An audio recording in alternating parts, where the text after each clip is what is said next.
We are your home theater and AV questions answered.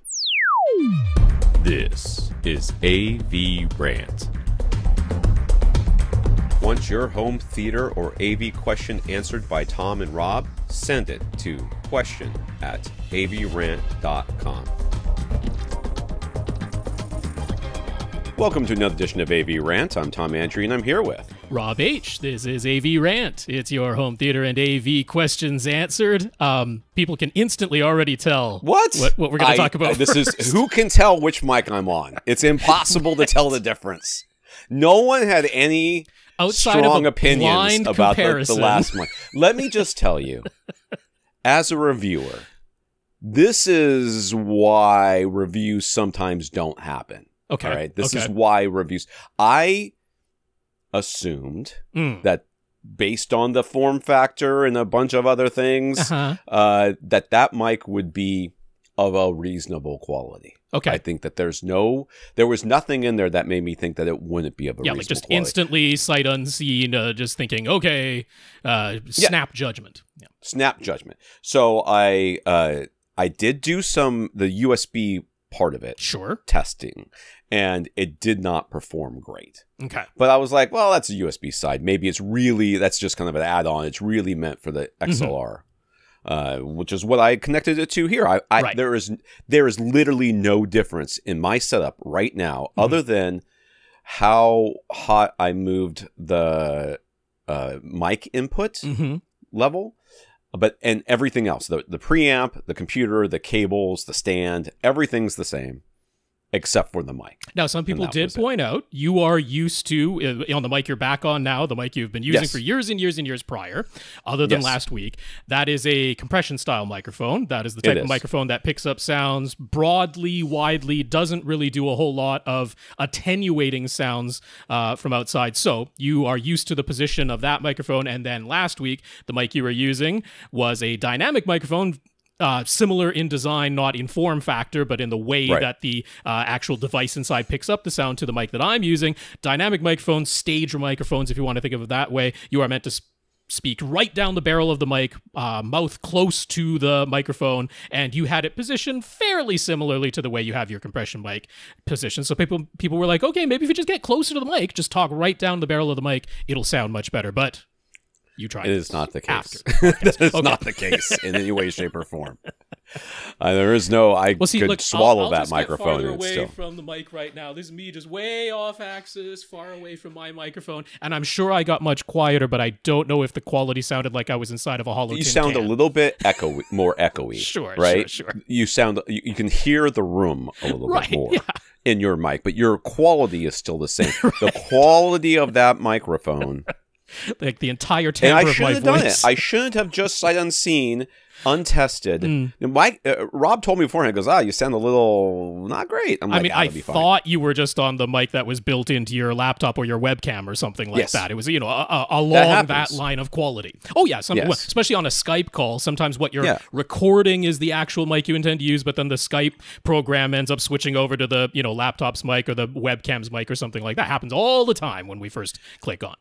So now we have this problem, at least I have this problem, which is now this company is going to be probably not happy with me. Right. Because I have put this out and it's going to be all my fault. It's going to be my fault. I got a bad mic. I should have tested. I see. Put out the podcast episode. Yeah. Yeah, the podcast is out there. I'm not taking it down. I'm not re-recording it. You lost your freaking minds. Yeah. Whatever. But so now I've got this thing out here and I've got to sort of deal with repercussions of it. Unfortunately, that's just the way it's going to have to go. These companies and I have not heard from this company. I don't know how they're going to be, but I have had contact from companies who get like, how dare you tell me my child is ugly? Listen, I didn't beat it with the ugly stick. You did, okay? Not my fault. Your genes. What do you want me to say? That's an ugly child. It doesn't perform the way it's supposed to. It was bad enough sounding. The two things. One, it makes me think that maybe something was wrong with that unit. It is bad enough that it could be that. That is possible. Other one, do they market it at gamers? Is it a gamer? Yeah. Oh, they do? Yeah. Oh, well, then it makes sense. It's meant to sound that awful. Maybe. Well, I mean, I think it's marketed at Twitch streamers, though. Okay. So it's not really marketed as something that you use while you're,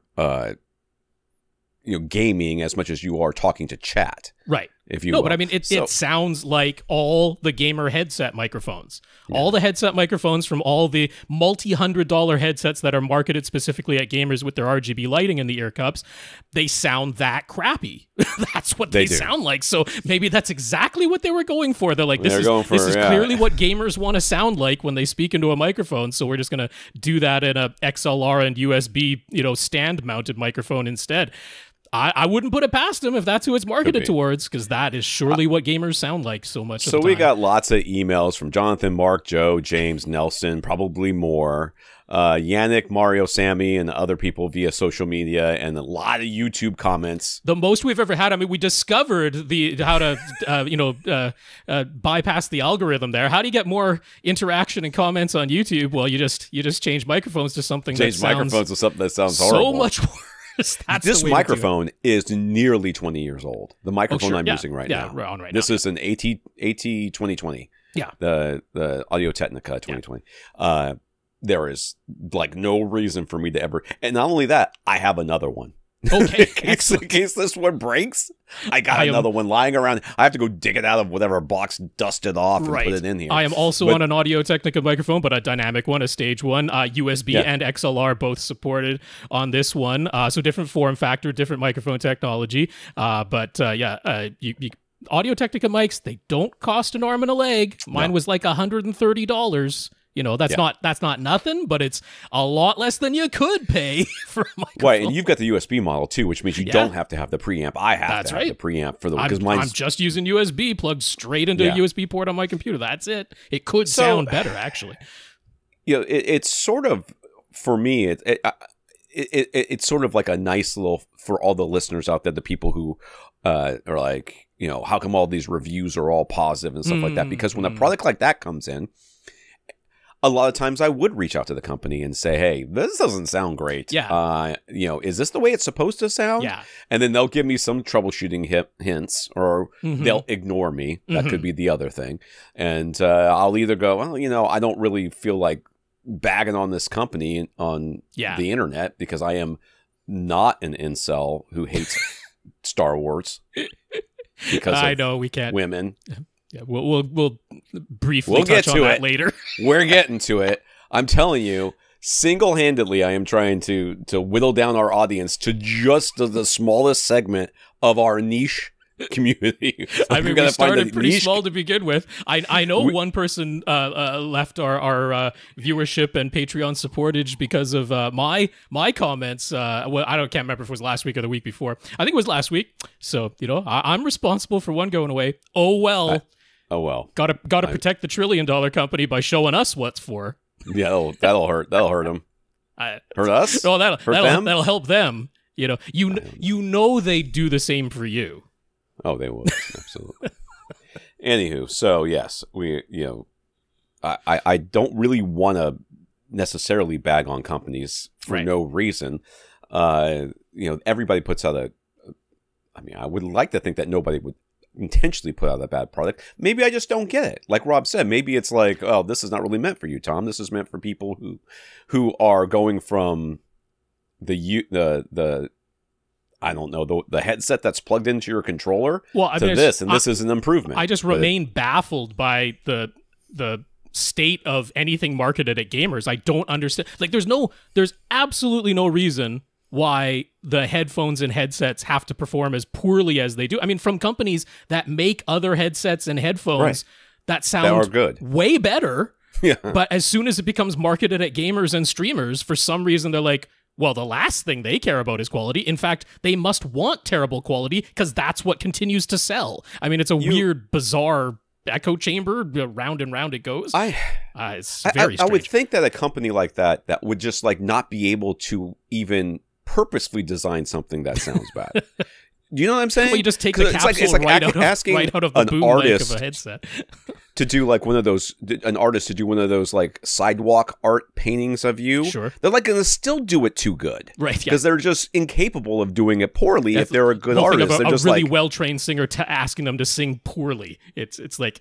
off key. They're like... It's difficult. That's right. It's very difficult to do. I can't do it. You know, so I'm just... So we're stuck with it. So we'll see what the fallout is. I'll let you guys know. I mean, I don't care. But I did want to mention, I touched on it very, very briefly right at the beginning. I mean, that enormous, obvious difference in sound quality that every response we had, and I know it wasn't just the people who sent us emails and social media pings and YouTube comments, because that, as many as we got, unusually high for us, it's still, compared to the number of people who listen to the podcast, was definitely a very small percentage. But I mean, everybody who heard last week's episode would have said, oh, that is just clear. If we hadn't mentioned you were using a different microphone, people would have been like, what happened to Tom's audio last week? Exactly.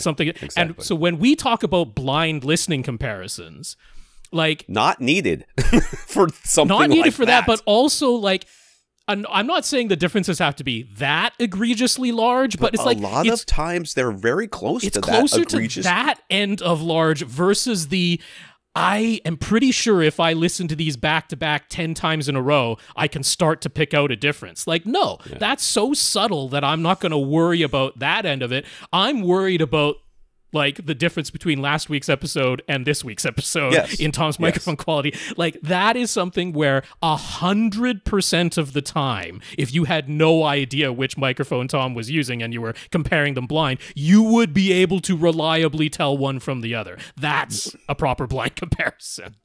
The advice that we give on this podcast constantly is getting you to the point where the differences that you're going to hear between one product and another product are never going to be that, unless you are, you know what I'm saying? Yeah, it shouldn't be that egregious, but we're giving you a bunch of options and you're like, well, which one's the best? It doesn't matter. Right. Because it will never sound that much different. Yeah. If everything, all things being equal, it will never sound that much different. Yeah. Therefore, they are all within the realm, like you be like, I don't know, maybe there's a little bit difference there. That is, you can get there so easily in home theater these days. It's remarkable how easy it is to get to the point where everything sounds pretty good. Yep. And then you're can it sound a little bit better? I keep going back to my work friend's system. This was many years ago, but like when the Pioneer Andrew Jones speakers first came out, right? And a friend from work, he was like, okay, I want to put together like a nice home theater system, 5.1, not going nuts, but that level. And he's like, this is the budget I got to spend. Okay, like, okay, you can afford those Pioneer Andrew Jones speakers. You can afford an Onkyo receiver. There was like a 7.1, but obviously that'll do 5.1. And you can afford, we're in Canada, so at the time the Fluence subwoofers were a lot less expensive, and there wasn't really anything else you could get at that sort of price point. So he bought all those products on my recommendation. I tuned the system for him in his room, and we listened to movies. It was a great experience. He was super over the moon happy with it. He came over, listened to my system with my Ascend speakers and SVS, PC-13 Ultra cylinder subs in a room that's smaller than his, all this crazy stuff. And he was like, oh yeah, he's like, yeah, I think your system sounds better than mine. And I was like, yeah, I paid probably more than 10 times what you paid. And like when I was listening to his system, I'm like, my goodness, that comes remarkably close. So like close enough not that where I you're regret like, what I have, but I'm like, yeah, that it's remarkable how good it can be for really not a gazillion dollars. So, and unfortunately, that's not how you make money. Like if you look at the SVS, like I've been seeing a lot of SVS advertisements, and they put quotes in there from reviewers and stuff. And guess which reviewer quotes does not get in there? And that is mine, which is basically, I think they look nicer, sound about the same. That was more or less your take in a nutshell. It was basically my elevator pitch for the SVS. Did you ever want them to be prettier?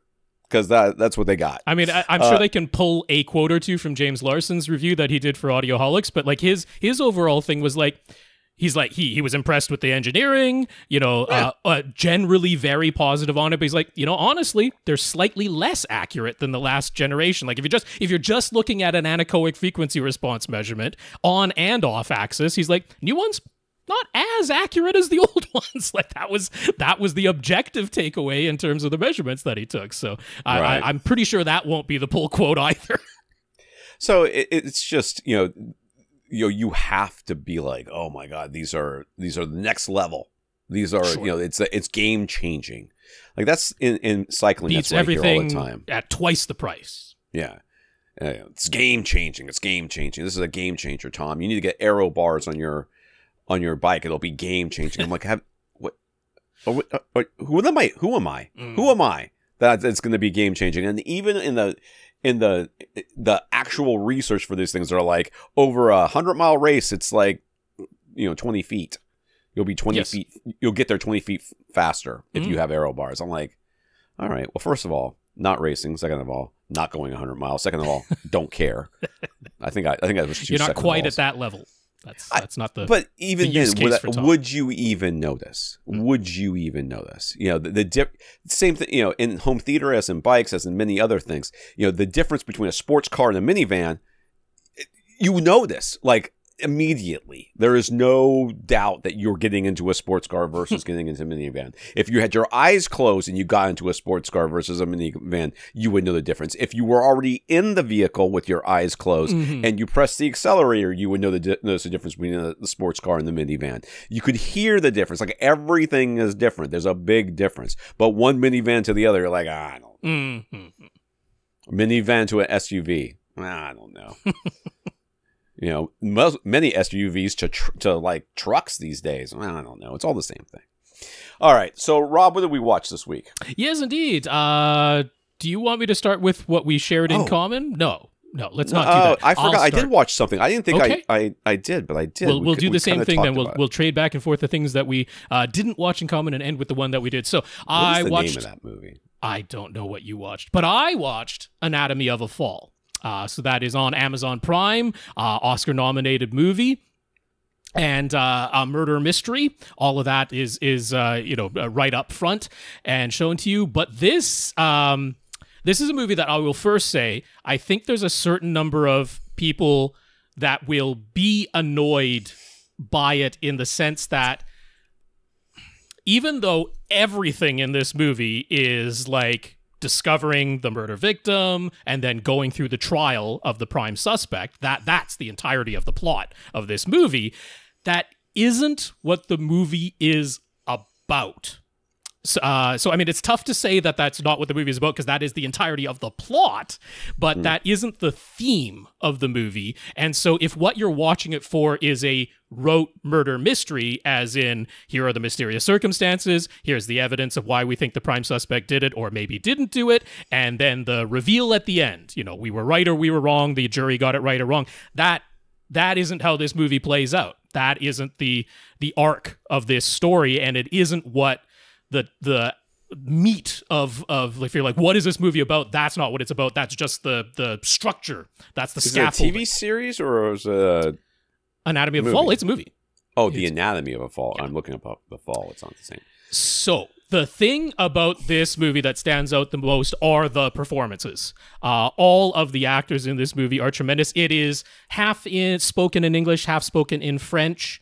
The lead actress is Sandra Hüller, who is German, and we also saw her this past year, in another Oscar-nominated film, The Zone of Interest, that I spoke about just a few weeks ago there.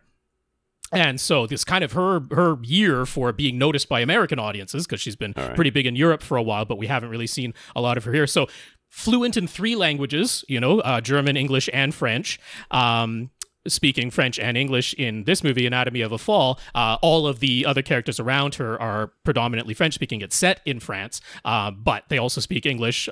Whenever they get confused, they all go back to English as like the common denominator between what everybody in Europe understands, which is kind of interesting. But the young boy in this movie, I think he was about 12 or 13, the actor, but he's playing 11 years old in the movie itself. Milo Mikado Graner, also tremendous in this movie. He's playing a boy who was at the age of 4 mostly blinded in an accident. He has a very limited vision, but he's had a visual impairment due to an accident when he was 4 years old. And then what everybody was talking about at the Oscars was Messi, the dog, who played a dog named Snoop in this movie. But the performance by this dog is out of this world. Imagine getting upstaged by a dog. I mean, everybody was they're like, Messi needs to be nominated. And honestly, when you see what this dog does in this movie, because I mean, I was like, did they just actually drug the dog? Is that how they did with this dog? Or like, did they have a crazy animatronic? Because there is a scene of this dog, you know, forced to take some substances that it isn't supposed to take, and the performance that the dog gives, I'm like, I saw some behind the scenes, the training that they did, and they're like, yeah, we didn't cast the dog just for the way that the dog looked or anything. They're like, this was the only dog we found that could do this performance. It was remarkable. It was frightening because it looked absolutely real. I thought that they just drugged the dog for real. That's how believable it was. But what stands out about all these performances is, I don't know if I've seen a movie where every person in the movie, I completely didn't notice any acting.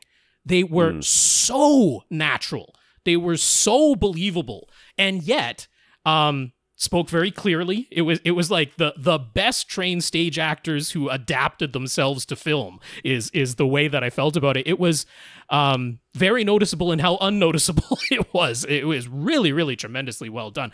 So this is a movie that's more about the theme. It's more about dealing with cognitive dissonance. It's more about, I am holding two beliefs that I believe both of these things to be true, but the facts say that they cannot be both true. And so how do I dismiss one of my beliefs and go wholly towards the other one? Or do I try to find a middle ground? Or do I try to warp reality in my mind to allow me to still believe the two things I believed at the beginning? And they examine that through all of the main characters in this movie, not just one. So that's really what this movie comes down to. So I was a huge fan of it, but if what you want to see is a straightforward murder mystery where you are satisfied by the conclusion, be prepared to be disappointed on that front, because that is not how this plot goes. So that's what I watched. How about you, Tom? I watched Godzilla X Kong Fallen Kingdom. All right.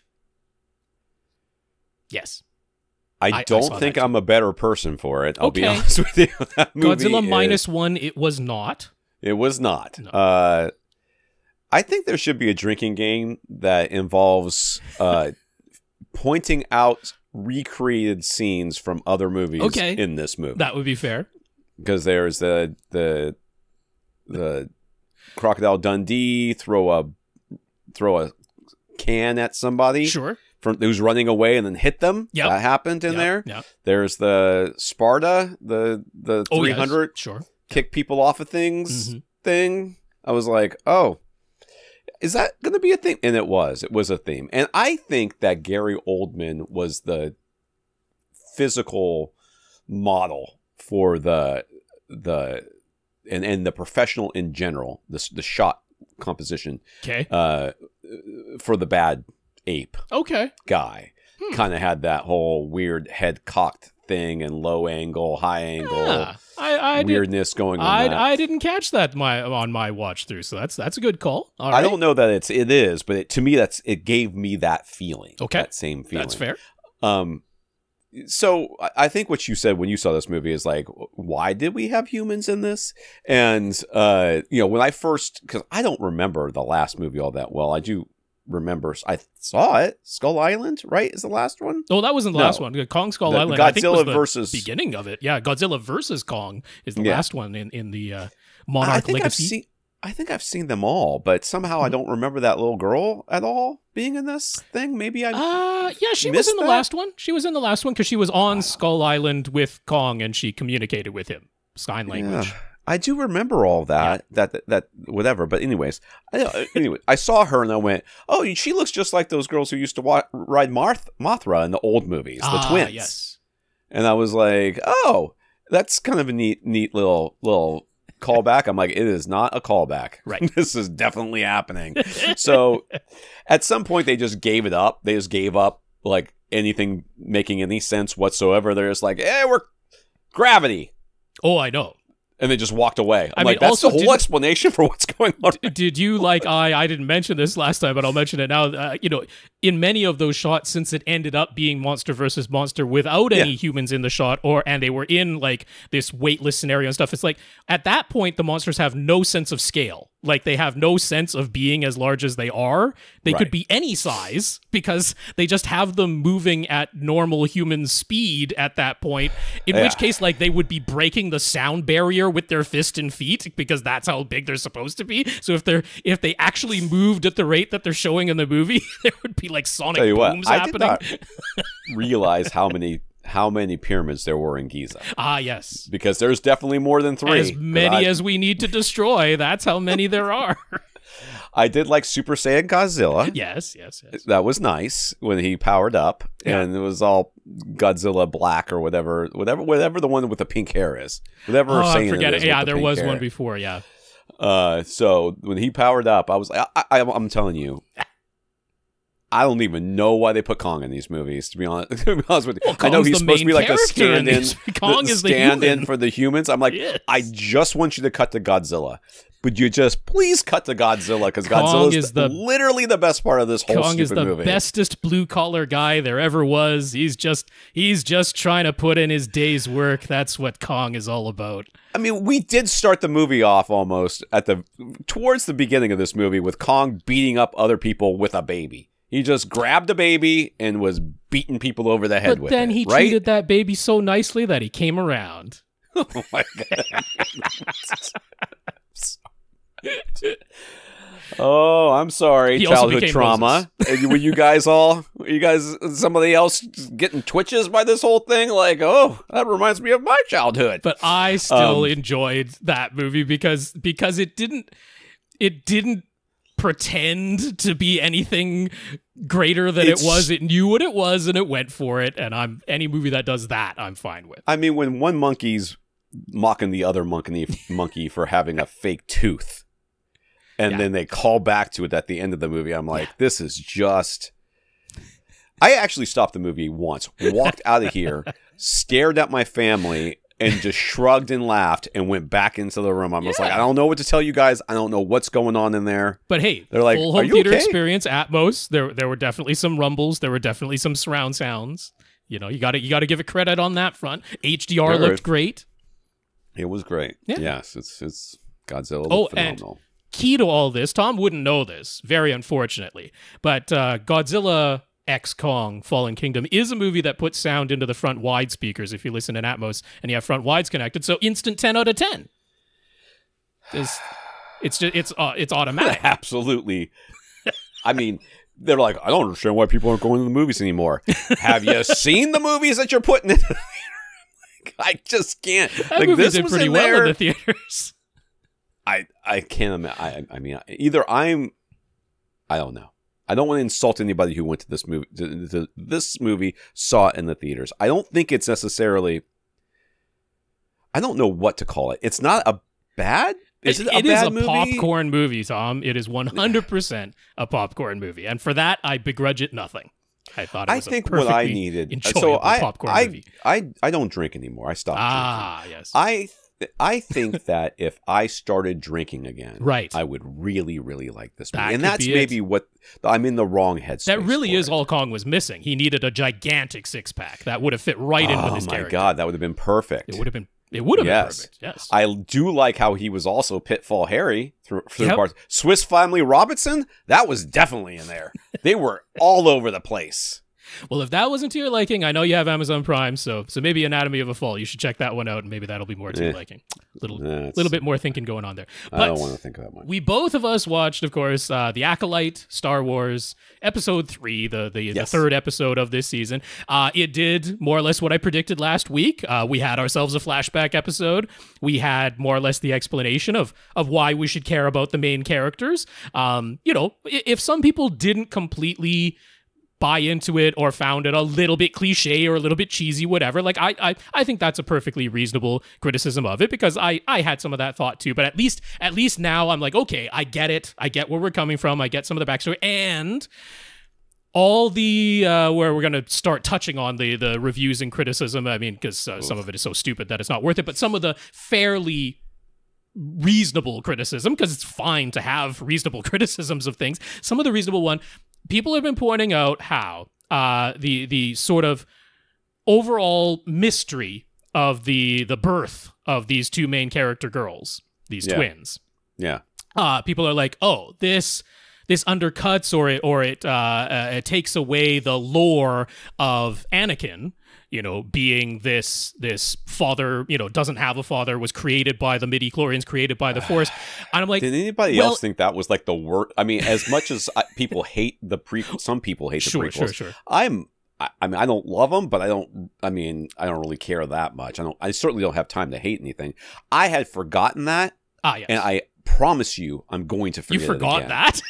I forgot that. I mean, you know, the pretty obvious Immaculate Conception allegory. I got the reference. It wasn't subtle. Believe me, George Lucas and subtlety do not go hand in hand. What's going on in this backstory, this third episode of The Acolyte, they are throwing all of that's it. They know they're leading you to that thought, the thought that these were also immaculately conceived girls, but taking place 100 years before Anakin, and everyone's like, wait a second, you're breaking the lore. The Jedi knew about them. You know, the whole it takes away all the specialness of Anakin and all this stuff. I'm like, don't you think maybe there's a twist coming?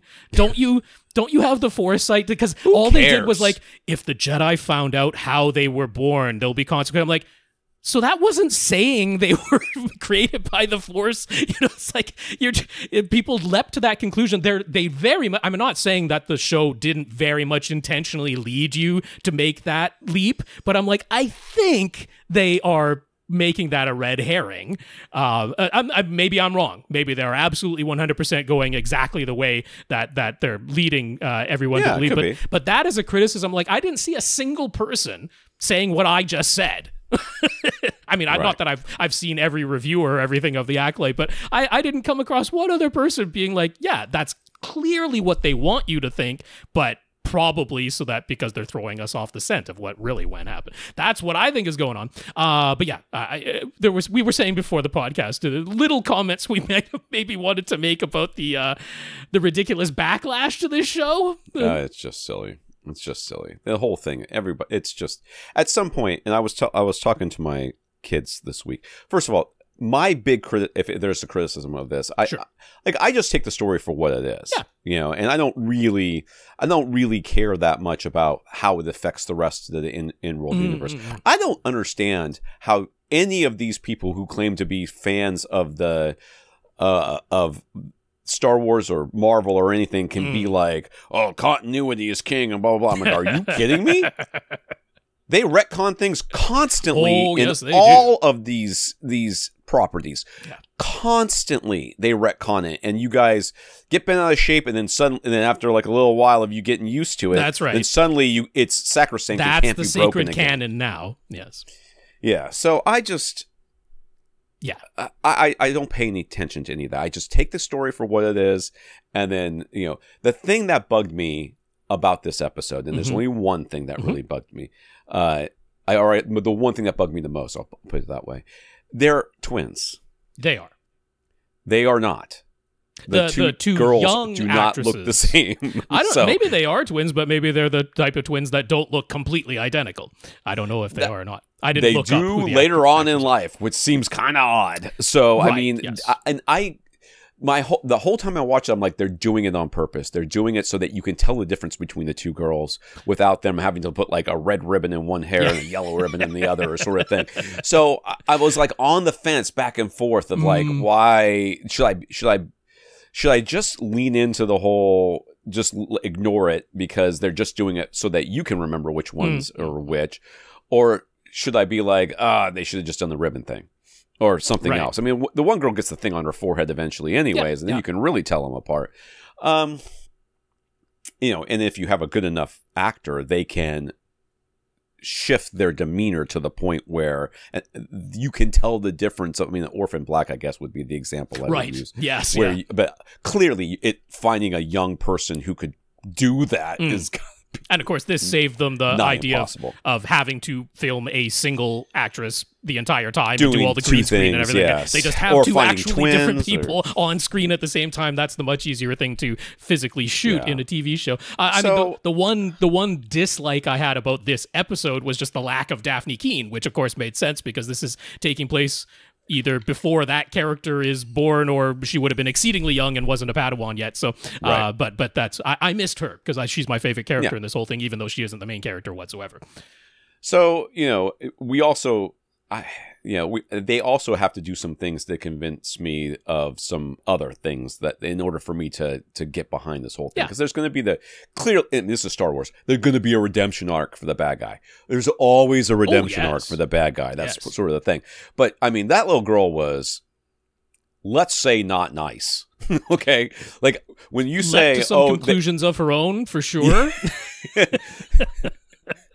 Let's say that her actions, sometimes you're like, they say, you killed my family or whatever. And then they flash back and it's like, well, they didn't mean to, or there was like an accident or whatever. This is like, nah, man. I mean, she did that. Well, it looks that way from a certain point of view, which is, I mean, unfortunately, regardless of whether or not anybody actually died in what happened, she definitely did the thing. That was a conscious act. That one phrase, again, as what I think is a legitimate criticism of partially this show and partially just the entire direction that like half of the people creating Star Wars want to go, and they're pretty much clearly in opposition of another half of people creating Star Wars today. And it's like, it is that phrase, from a certain point of view, has taken on so much importance in Star Wars that I kind of don't like it. Like, to me, it's feeling a bit overblown, this idea that maybe the Jedi aren't the good guys from a certain point of view. And I'm like, it's so,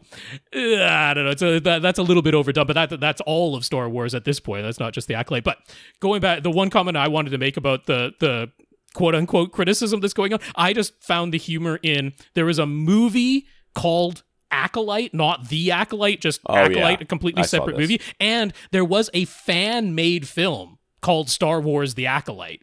Which I don't know what Disney did to work out rights with that or whatever, but both of those things now have, like, all of a sudden their review scores for the audience scores have gone way, way down, as though so many people are watching that movie Acolyte that has nothing to do with Star Wars, or this poor guy who made this fan film that everybody loved to begin with now has all these review bombers coming in just because they want to hate the Acolyte so badly that literally anything with the word Acolyte in it is getting review bombed now. It just gave up the game so transparently that it's so stupid. It's because the AI bots that they're using to review bomb these things can't tell the difference. Listen, I to everyone who listens to this podcast, okay, to anyone that may accidentally be hearing these words, whenever you take a position on something, look around the room. Just look around the room and see who is on your side. Right. Yeah. And if you see people on your side, you're like, oh, I don't want to be on their side. I'm not on their side. I don't like this for this other reason. Like, rethink your position and re-examine why it is that you've come to the conclusion that you've come to. Because you could very well may have very valid criticisms of whatever it is, but if you are with these other people who very much do not, then you need to rethink how you are expressing yourself. If this series ends up ending awesome like Andor did, I'm so eager to see these very same people twisting themselves into pretzels to talk about how great it is in the end. Well, these are the same people that got all bent out of shape because they thought they saw a preview of, I can't even remember what cartoon it was. Maybe I can't remember what cartoon it was. Then they thought that they had, I think it was the TMNT, the Teenage Mutant Ninja Turtle thing. And they thought that they had done something to one of the characters. Mutant Mayhem, which was awesome. I love that. Yeah, and then it came out and it wasn't the case. And then all these videos they had made about how the Teenage Mutant Ninja Turtles are now too woke. And they're like, well, that's pretty afterwards. Easy. Godzilla was too, turned pink after all. He did turn pink. Yeah. And he was awesome. He was the best thing in that stupid movie. I like how Godzilla just came in and was like, all right, I'm wrecking some stuff. Oh, yes. Like, thank you. Thank you. Stop beating other people with babies and just start laser blasting the Okay, enough ridiculous preamble for this supposed question and answer podcast. Here we go.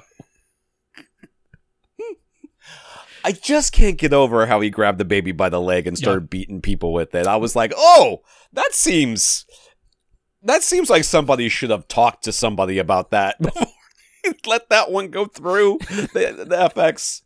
The FX chain. It's like some guys. At least it caught a reaction. At least you remember that one. It's, might be the only thing I do remember from this movie. It does sadden me that even though I like seeing him be successful, the actor who played the David in Legion, who just adore, and I actually think like all of the actors in this are really good. Like the little girl's great. Yeah. The mom character is great. They're just given ridiculous things to say and do. That's the problem. It wasn't the actors. I'm like, what a freaking waste. Jeez. I think everybody's doing a great job. And I actually think, like, as a whole, the movie it's hard for me. I'm having a hard time. Because now I want to see it again, and I hate like myself a little bit for it. Yeah. Just go watch Godzilla -1 again. That'll be satisfying. I think I'll watch this again and, like, make myself a cocktail and just have to drink it. So that I can like this movie the way that I can experience it the way that God intended. That's right. Little buzzed. This is AVRant, the podcast that answers your home theater and AV questions. To get your questions answered, all you have to do is ask. You ask by emailing us at question@avrant.com. You come to our website, find our show notes, our Flickr album, so you can follow along with our pictures, the audio, older episodes, the whole shebang. I will say that if you're like, oh, I wonder what that guy Tom sounds like, 917 is not the episode for you. Yep. Probably not the best place to start. Not where you want to start. This AV podcast has terrible audio quality. But it gives you context for what we talked about at the top of this episode. So, yeah. In that sense. Contact, you can find us on facebook.com/AVRant podcast, youtube.com/AVRant, where you can see our live show recordings with all our desynced voices and mouths and stuff. The lip sync ain't great. Very, very professional. I know. The most professional podcast, I think, out there. We are AV. We're the A. We don't put very much V into our podcast. It's the audio, not the video. Except for last week. I think that could be taken out of context. I'm gonna regret that one. I'm gonna thank our listeners. Rob. You can contact Rob directly. Rob at avrant.com. His socials are at First Reflect. I'm Tom at avrant.com. I don't have socials anymore. Yeah, I gave it up. I gave up social. Gave it up for Lent and just never picked it back up. Didn't miss it. Didn't miss it. My whole life is better not to have angry. Still easy enough to find. Don't believe me, dude. The news articles are just bad. All right, I want to thank our listeners of the week. Become a listener of the week. Support the podcast in some way. One of the ways you can do that is going to avrant.com. Click on the Buy Us a Cup of Coffee link. Take you to a PayPal donation site. That's where you can send us some money directly. PayPal will send most of it to us. Take a little bit, usually. We want to thank Tyler and Nelson for doing that this week. Thank you very much, Tyler. Thank you, Nelson. Yeah, Tyler and Nelson, thank you for your PayPal donations. We appreciate your financial support. We also have a Patreon, patreon.com/AVRant podcast, where you can be a monthly contributor. We have 134, down one because of Rob. It was because of me. 134 patrons. Unsubscribe. Including James, who's a member of the 2 Hour Plus Club. Listen, if our podcast is too woke for you, I do not apologize, because I don't think we're woke enough. I'll be honest with you. I think we keep it on the DL. He's Canadian, for the love of God. He's a Canadian. He doesn't drive a truck. He's gonna be woke. What do you want? Being conscious and being concerned. Those are things we should attempt to be more of. It's a very strange thing that's become a derogatory term to anybody. But yes.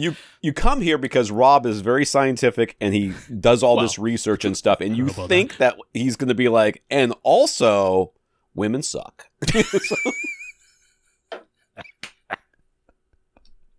Oh dear.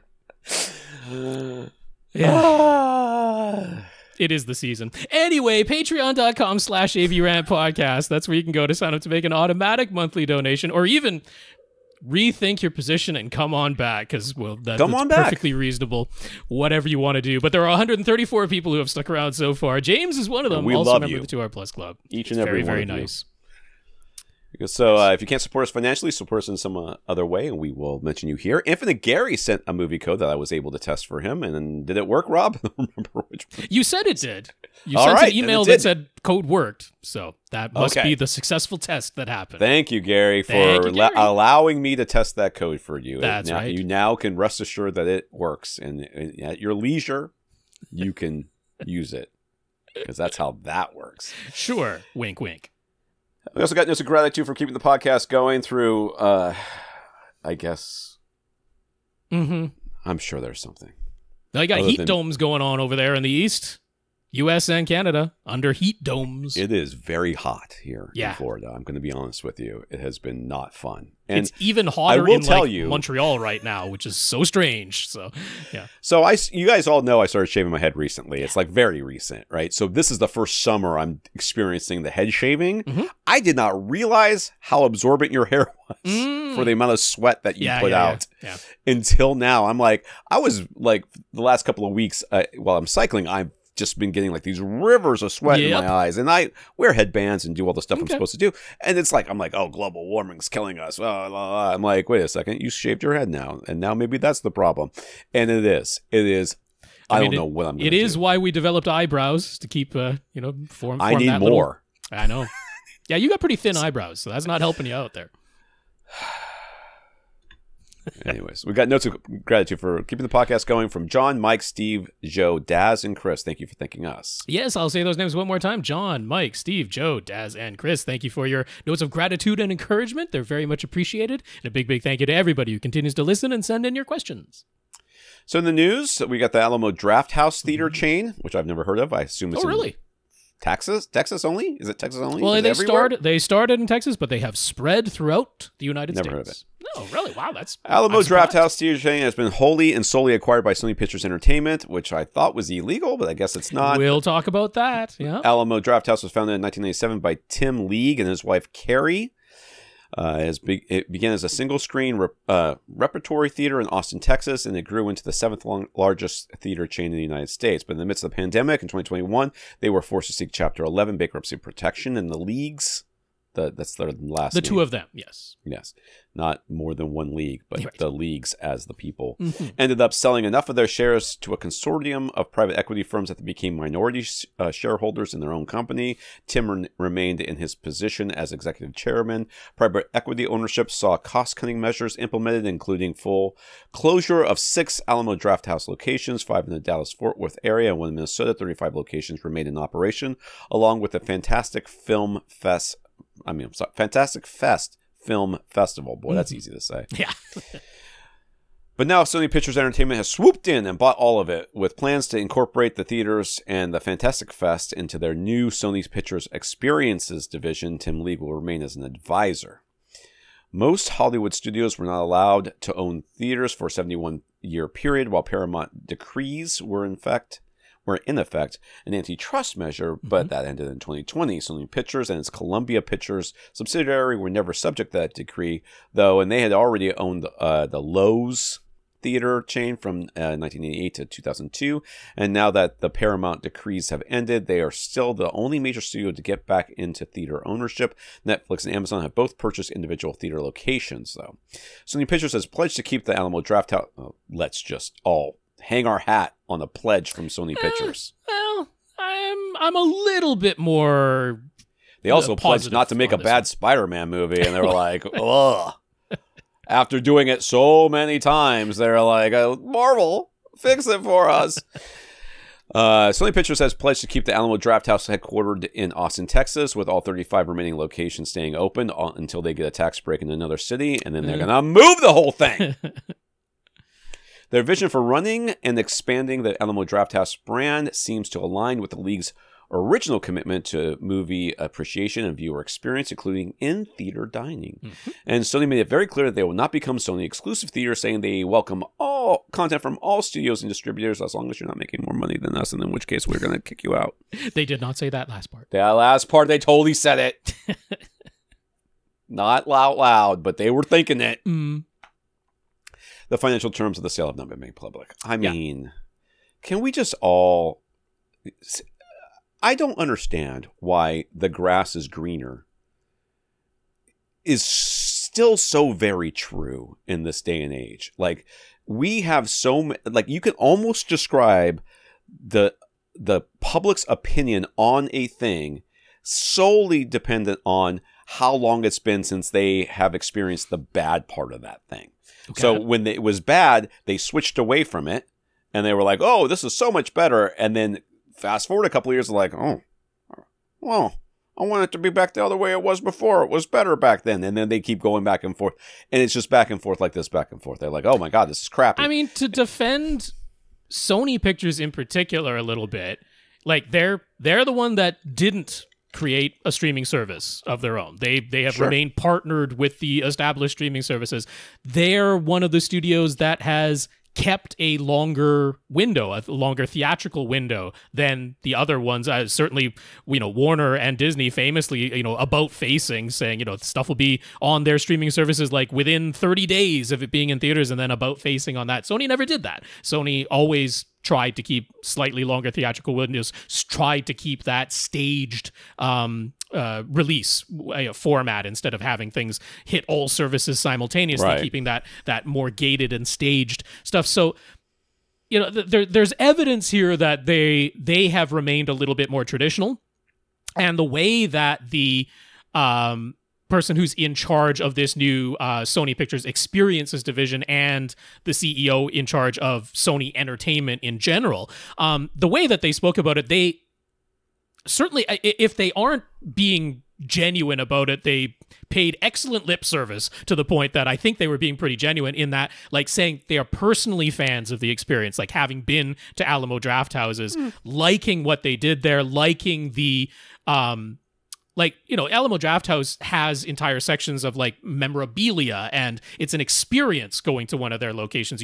It's not just a megaplex of theaters. It's like, it's about movies and the movie industry and celebrating all of it together, including that fantastic fest that they put on in Texas. And then, they were the ones, famously saying, like, if you're coming to our movie theaters, if you're coming specifically to an Alamo Drafthouse, you're coming here to watch the movie. They had their things where they're like, they do kick people out. They have ushers. They don't let people pull out their phones and, talk during the movie and all this type. And they've always done it with quite good tongue-in-cheek humor. But they had that one very successful bit of marketing that they did before the pandemic hit, where they had this phone call that came into their customer service line of this woman complaining about having been kicked out from an Alamo Drafthouse location. And she was like, I was just, saying these things, and I was on my phone because it was important and all this stuff. And she went like on and on and on for like a good 30 seconds in the ad that they played. And at the very end, it just said, "You're welcome."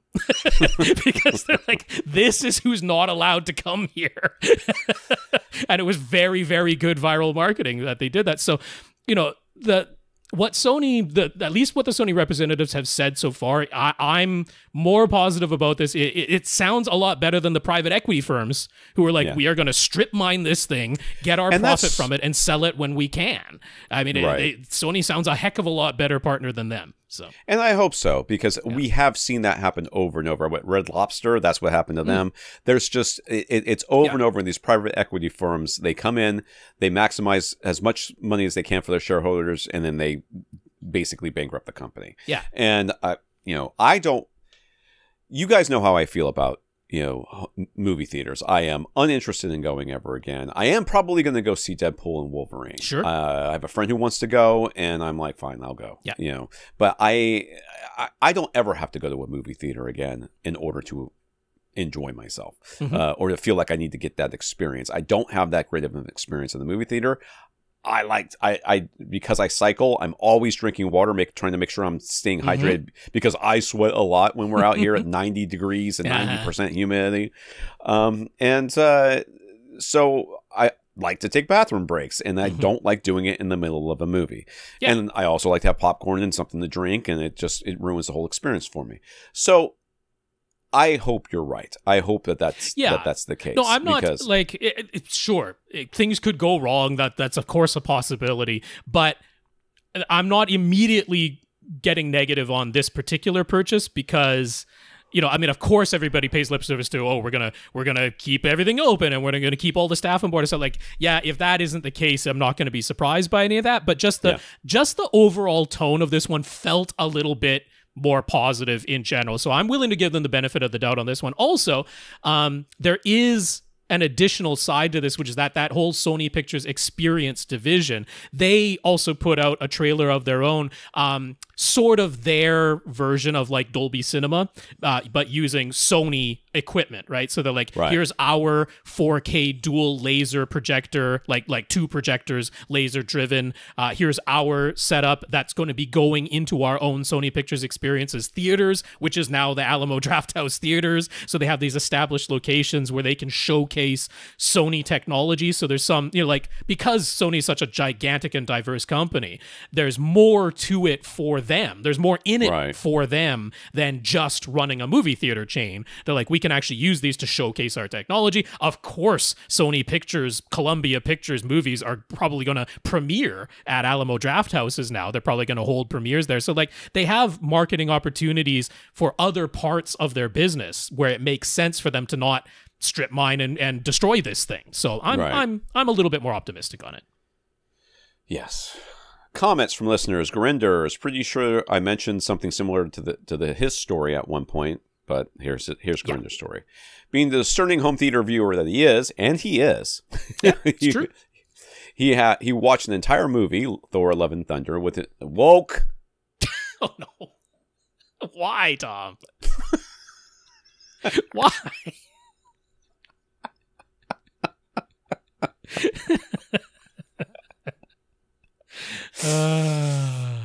I do wish that Christian Bale's character would come back. I'll be honest with you. Yeah.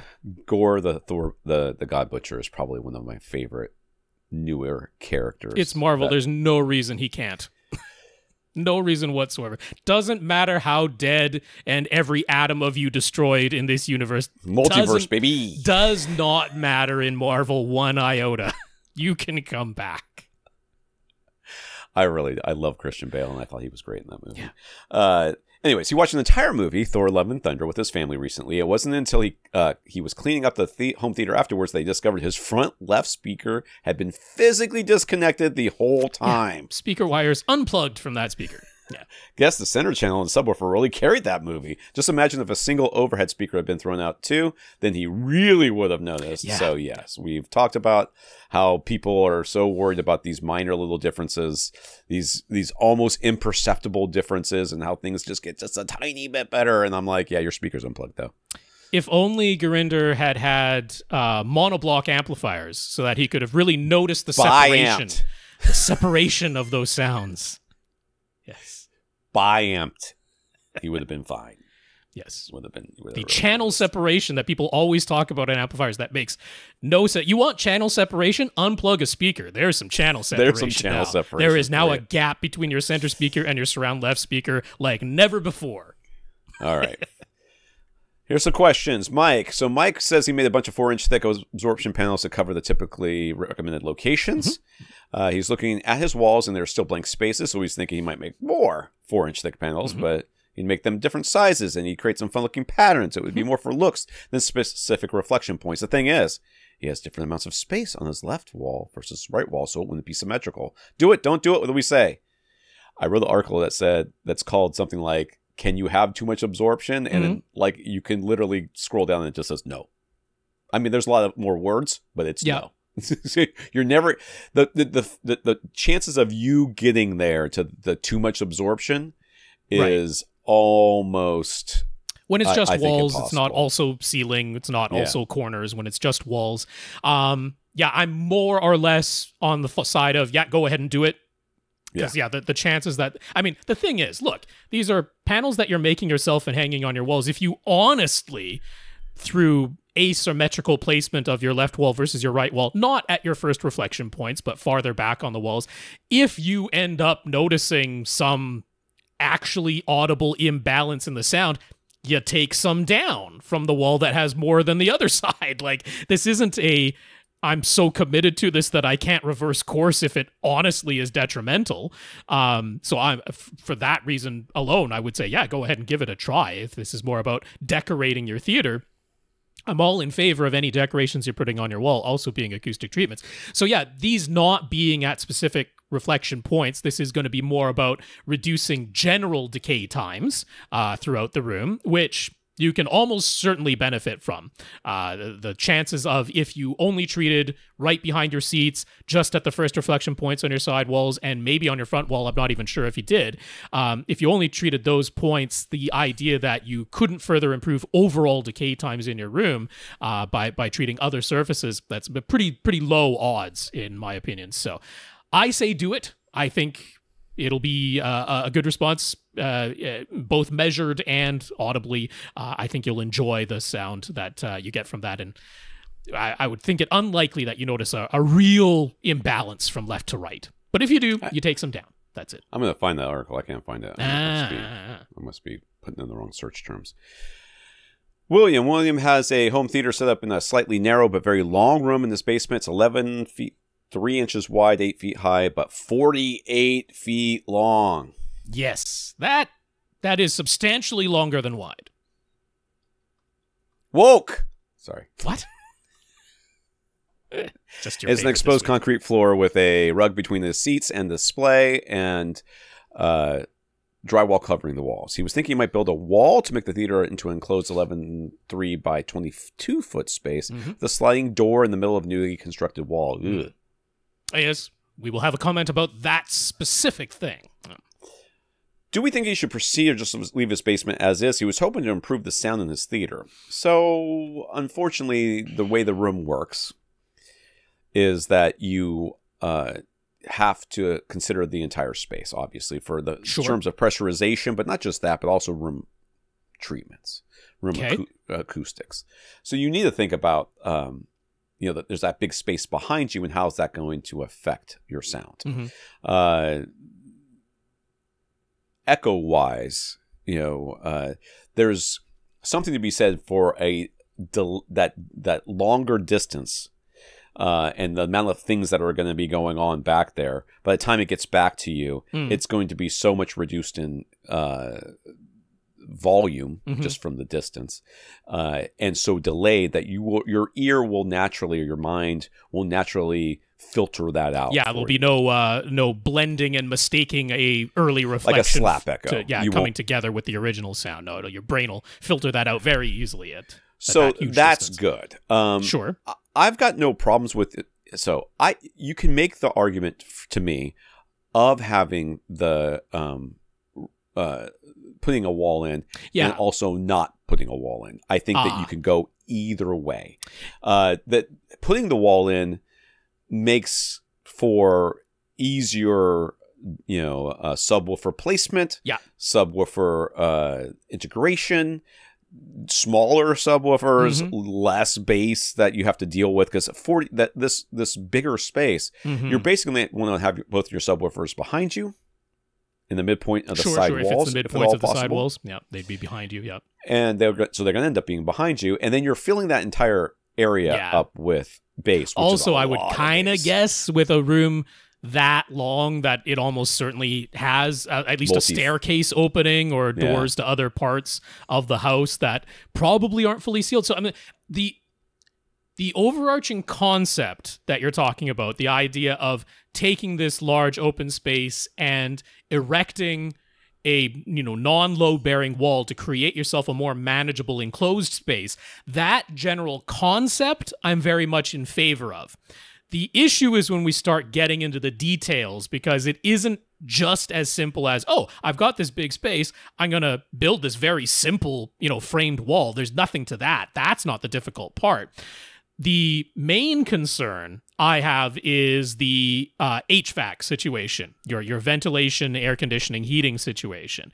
I would definitely want to consult an HVAC professional in your case, because even if in a room this long, I would bet that there probably are forced air registers at the front of this space and the back of this space. There's no way there'd only be a single register in the middle trying to contend with 48-foot long space. There's going to be multiple registers, but where is the air return?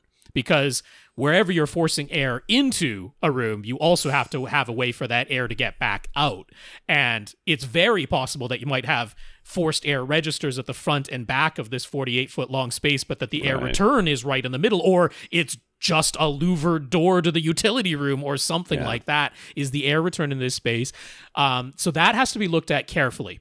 So the concept of erecting this wall to separate this space, divided in half, more or less, I'm in favor of that, but I definitely want you to check with an HVAC professional. Not that it can't be done. You know, with the amount of money put towards it, any of this could be renovated to make it work. And this probably isn't the most difficult basement renovation that someone would do in terms of HVAC. This is probably very doable, but might require you to spend more money than you initially anticipated, because if you thought this was as simple as, I'm just going to buy some 2x4 lumber and a little bit of drywall, and I'm going to put this wall up, well, there might be more to it than that. So that's my main concern. The other one you mentioned yourself, and Tom reacted to it right away, is the idea, why does it have to be a sliding door? I know. There is no way I would go for a sliding door, because that is going to rattle. Unless you pay so much money for the type of sliding door that wouldn't rattle in a home theater situation, that it still doesn't make sense. Are you honestly in this 48-foot long space, if you divide it in half, not able to have a door that just swings into one of these rooms? Yeah, like that. I don't know why this can't be a normal door. We would make it a solid core door. If you can actually get the HVAC situation to where you have very reliable forced air in and an air return out, might even go to the extent of a sealed solid core door. Yeah, like an exterior door, basically. An exterior door, or one that you seal yourself or comes sealed. We might go to that extent, but it would be a door that swings. It wouldn't be a sliding door, because that is going to rattle. There's pretty much no way around a sliding door rattling. So that one I think is easy enough to get your mind around and change that. But the HVAC, you might not have fully considered how much you have to plan for that and potentially budget for it as well. Lighting could also be a consideration too, because if the entire 48-foot space right now is on a single light switch, you're probably not going to want that. You want to have separate lighting for now your dedicated theater space, and then the remaining space on the other side of that wall that you're erecting, you want to have lighting there too. Again, that's not particularly complicated. Any electrician can easily do that for you if you aren't prepared to do it yourself, but there might be a little bit more to budget for on that end of things as well. Any other concerns you can think of, Tom, that would go into doing this? I mean, there's a lot, but with the information that we have at hand, these are the main things I would be concerned about. So yes, HVAC, the type of door, and then warring about whether or not this is even really going to be worth it, in the long run. If he's already got doors, that are, that if this 48-foot space is already enclosed, the back of it's not, it's either being used. Seems unlikely to me. Well, what I'm saying is if the home theater part is being used or the back part is being used, but never simultaneously, then maybe he doesn't care that he's filling this entire space up with bass. And he doesn't, maybe it's cheaper to buy two big subwoofers than it is to buy, do this renovation, to put a wall and everything else. So even that's questionable, honestly. You can make, I think you can make the argument. So, with the information that we have at hand, I think that's okay. That's enough information for him to get started. Yeah. My personal leaning, just to make it clear, I am in favor of the concept of you having this wall and having this dedicated theater space, this enclosed dedicated theater space. I am in favor of that as a concept overall, but I want you to make sure that you look into some of those details that we've mentioned, because it might make it unaffordable for what you've budgeted ahead of time, or it might make it more complicated than you were thinking it was going to be. So we just want you to make sure you're aware of those details. John's son is getting into competitive gaming. He's playing, I got this microphone for him. Right. Yes. Yeah. I have it for free. Sure. Oh, yeah. He's playing first-person shooters, so as high a frame rate as possible is desired. Frame rate and response time matter more than the resolution and screen size, but they're working within the budget. He's putting together a recommended $1,000 gaming PC with an NVIDIA RTX 4060 Ti graphics card, so either HDMI 2.1 or DisplayPort 1.4 is available. The budget for the monitor is $300 to $400. So what would be the recommendation there? 1080p at 240 hertz is sort of the minimum spec they'd find acceptable. I'll be telling you, my son is trying to put together a gaming computer as well. He's been pricing it out since February. He's his dad's son. He's got an Excel file. And of course, with PC components, it definitely changes within that amount of time, no question.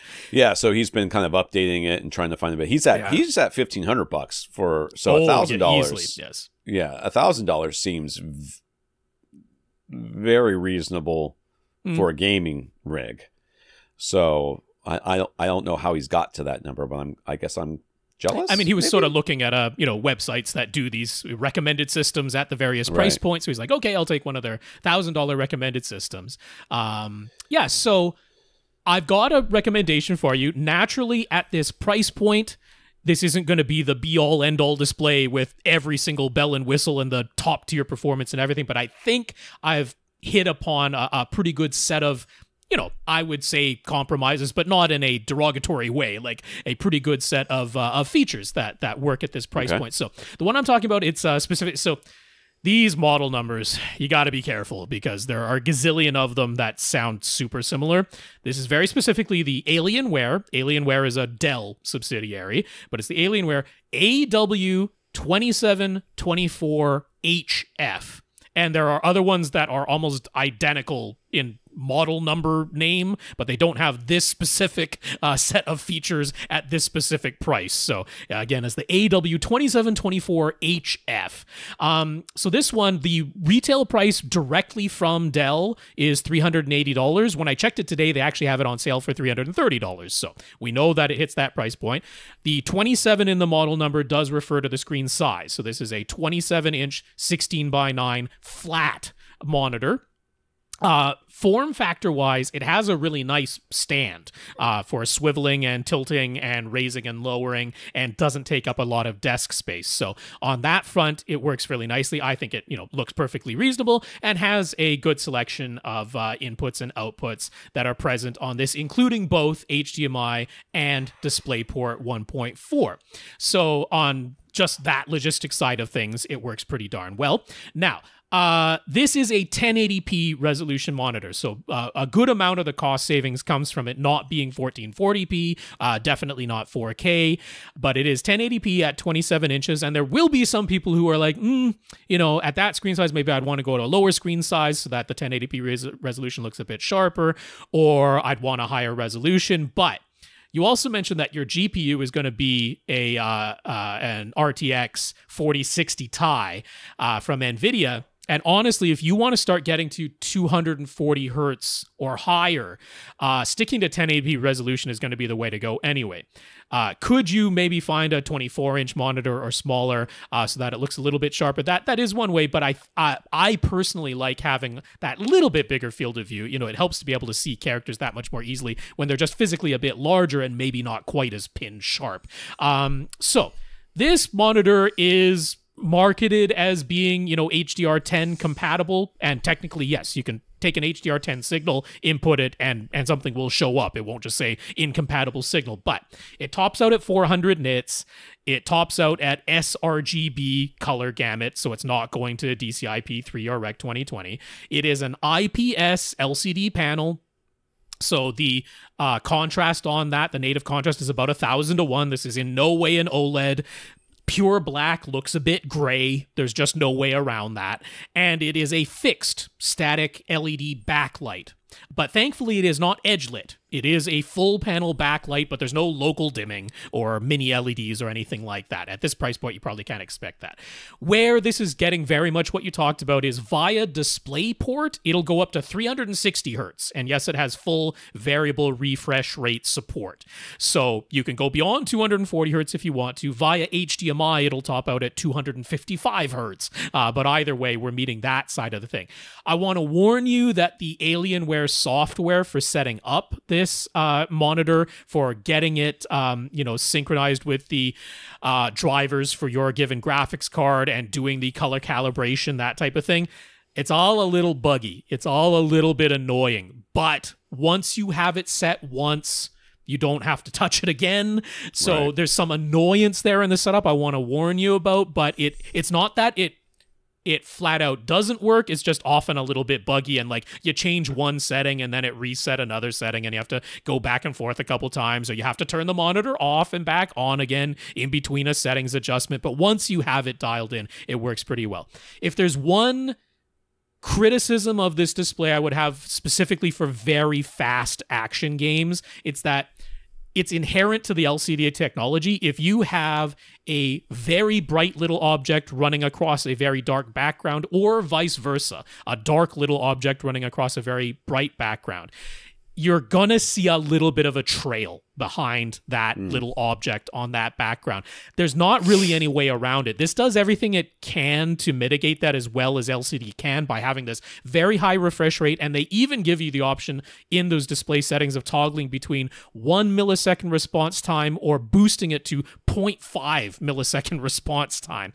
But there's no getting away from the LCD panel itself just can't change the pixels that fast, even though the electronics behind it might be generating the images that quickly. The LCD panel itself just has some lag to it, but there's not really a better solution, certainly at this price point, that's going to get you away from it. So if you're playing a pretty vibrant game like Fortnite or something like that, and all you really want is that really, really fast response rate and minimum latency between every mouse movement and mouse click and what responds in the game, that's where this monitor shines at this price point. So that AW2724HF is what I would recommend. Tom's thrilled. Yes, I have coffee now, so yeah. I am thrilled. Infinite Gary. Out of all the displays he owns, when it comes to watching fast-paced sports, he still likes the look of his Pioneer Curo plasma the best. It has the least amount of blur. It's like 600 and something refresh rate. That's right. And it's also pulse. It's pulse width modulation when it was in plasmas. So the entire image is never actually on screen at any given moment. It is pulsing it, and our eye puts together those pulses into a solid image. It's so interesting how our brains work in that regard. Yeah. You would think that the LCD would be better because it puts the entire image up there and holds it and then switches the image really quickly. Yep. And you would think that that would be better, but it's not for our brain. There's that image persistence. Yeah. So his other displays can be brighter and their colors look more vibrant, but he notices the blur. He does note that his OLED TVs offer two separate motion processing sliders, D-blur and D-judder. He keeps all motion processing turned completely off in order to avoid any frame interpolation. And there is also the option to toggle black frame insertion or on or off, but turning that on introduces obvious flicker. So which modern display technology offers the least amount of blur without turning on any motion processing? And is there any flat panel tech on the horizon that will eliminate motion blur? I mean, eliminate's hard.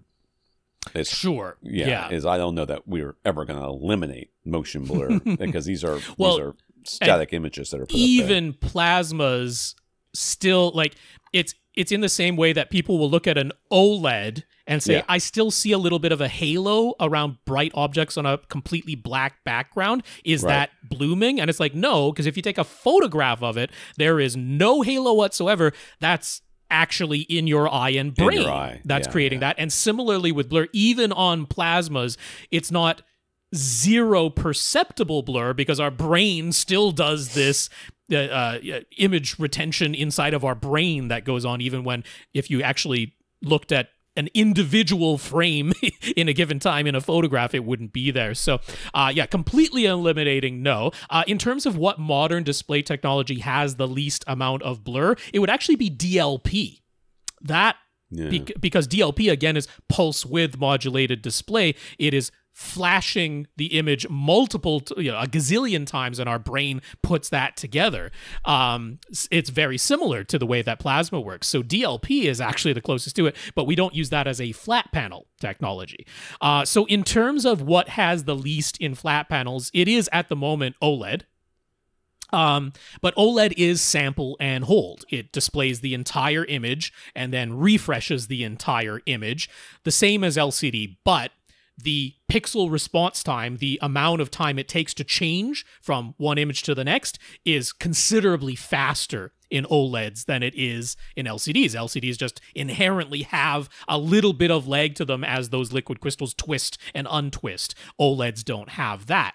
So there were displays going back a number of years from LG where they were able to do the black frame insertion at a higher frame rate.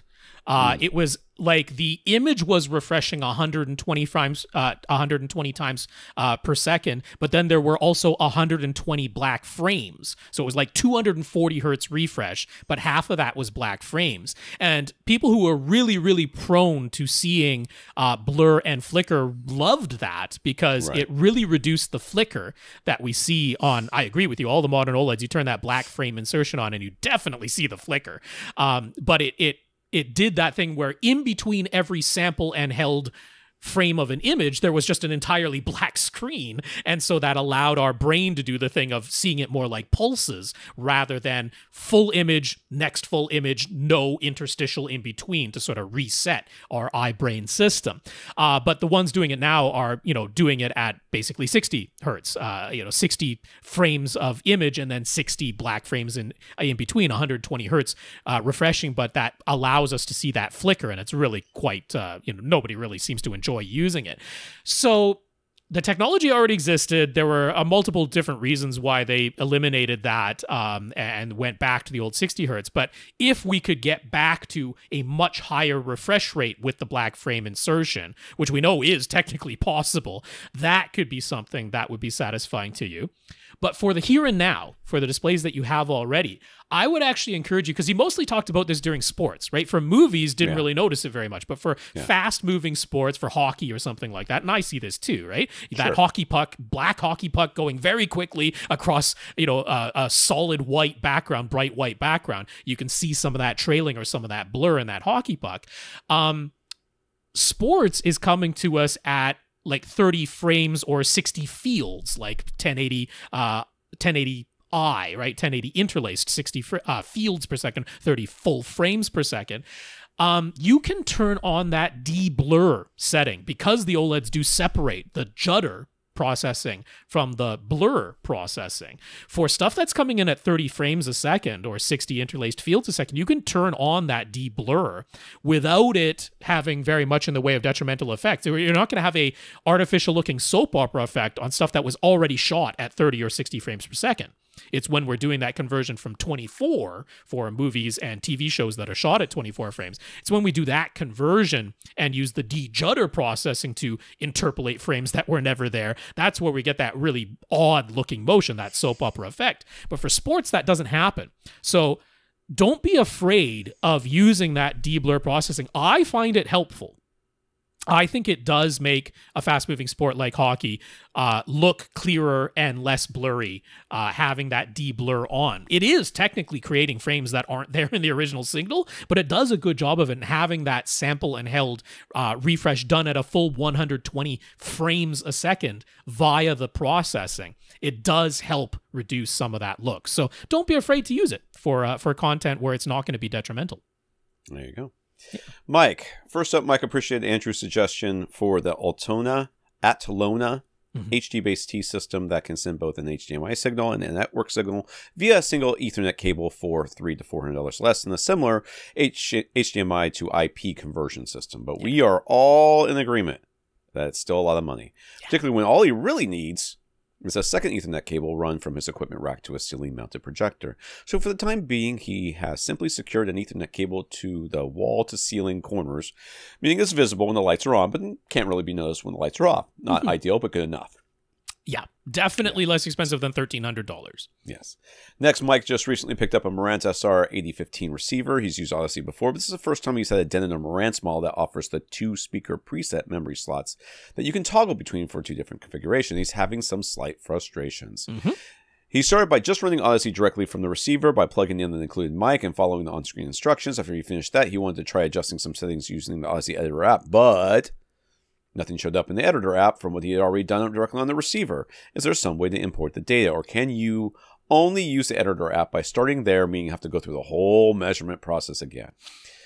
I got bad news. Yeah. It's the second one. Yeah. It is a down, I guess, the downfall or the irritation, slight irritation of the the software that you have to start with the editor app. Once you know that, you always do the editor app. And the first time you do it, that isn't readily obvious, right? It is not. You do end up plugging the microphone into the front of the AV receiver, whether you're doing the one that's built into the receiver itself or whether you're using the editor app. So naturally, like, oh yeah, I want to run Audyssey. I want to run the editor app later, but I'm going to go ahead and plug the mic in, and oh, here come the on-screen instructions. I go through it, and then you're like, look, I get it. You got 11 or 13 speakers these days, 2 or 4 subwoofers these days. Like, that's a lot of sweeps that go on, plus multiple microphone positions. That's a lot of time. That's a lot of time and dedication to go through that entire measurement suite that's going on. And then you're like, oh, I can't use any of what I just did. I have to do all of it over again. And unfortunately, the answer is yes. You have to do all of it over again, and you have to start in the editor app to do it. Yeah, it's kind of irritating, but it is. But now you know. So going forward, like that's the kind of only silver lining in this thing. So what he'd like to do with the 2 speaker preset memory slots is to have one adjusted for his taste in music with very linear bass response, and have the second adjusted to his taste in movies with a bass boost included. Nothing wildly different. He would be happy simply. He'd be happy simply to increasing the subwoofer trim level for the movie preset, but he couldn't find any way to simply copy speaker preset 1 to speaker preset 2 slot. Does he honestly have to run Audyssey twice in order to utilize both memory slots? I've got some bad news. the second one, yeah, I know. As soon as he said, I was like, oh yeah, that would be a lot easier. Listen, $20 seems like a lot for an app on your phone, but really, it's not. It's not that much money. Either way, he's running Audyssey again. There's no getting around that at this point. There's no getting around. Yeah. No, I mean, it is the case. Well, now you get to run it twice. Yeah, like I said, because I mean, I've often thought of, the 2 speaker presets very handy because front row preferred versus back row preferred in a 2 row theater setup. Screen up versus screen down if you have a retractable projector screen with a flat panel that is behind it, and sometimes you use that and sometimes you use the projector screen, non-acoustically transparent projector screen. Thick drapes open versus thick drapes closed. Maybe you're thinking that makes enough of a difference, but all of those are situations where you'd be like, yes, I definitely want to run Audyssey twice. I'm thinking that there are 2 separate calibrations going on here, 2 different acoustic situations, and it makes perfect sense that I'm going to run it twice. But what you described, just having slightly different tuning, slightly different target curves that you want to have, everything else being equal, wouldn't it be great if you could just copy preset 1 to preset 2 in that memory slot and then just make some slight manual adjustments after the fact to slot 2? But unfortunately, no, you have to do the entire Audyssey measurement thing again. So this, if you want to justify the, what is it, $200, Multi-Q X? I know, right? For the PC software, that gives you more ability to, if you want to remeasure something like just a single speaker out of your 11 speaker setup, in the Multi-Q X software, they let you remeasure just one speaker, or maybe you just want to redo one mic position for one speaker. You can do that in Multi-QX. There's no other way in Audyssey to do that. You don't have that type of flexibility in the editor app to redo just one speaker. If you're remeasuring Audyssey on the built-in receiver or in the editor app, it's all or nothing. Whereas in the Multi-QX software, you can do one. Now, and of course, I've never tried this before, but I thought that you could download or you could save your files to a different like your Dropbox or something like that, the editor files.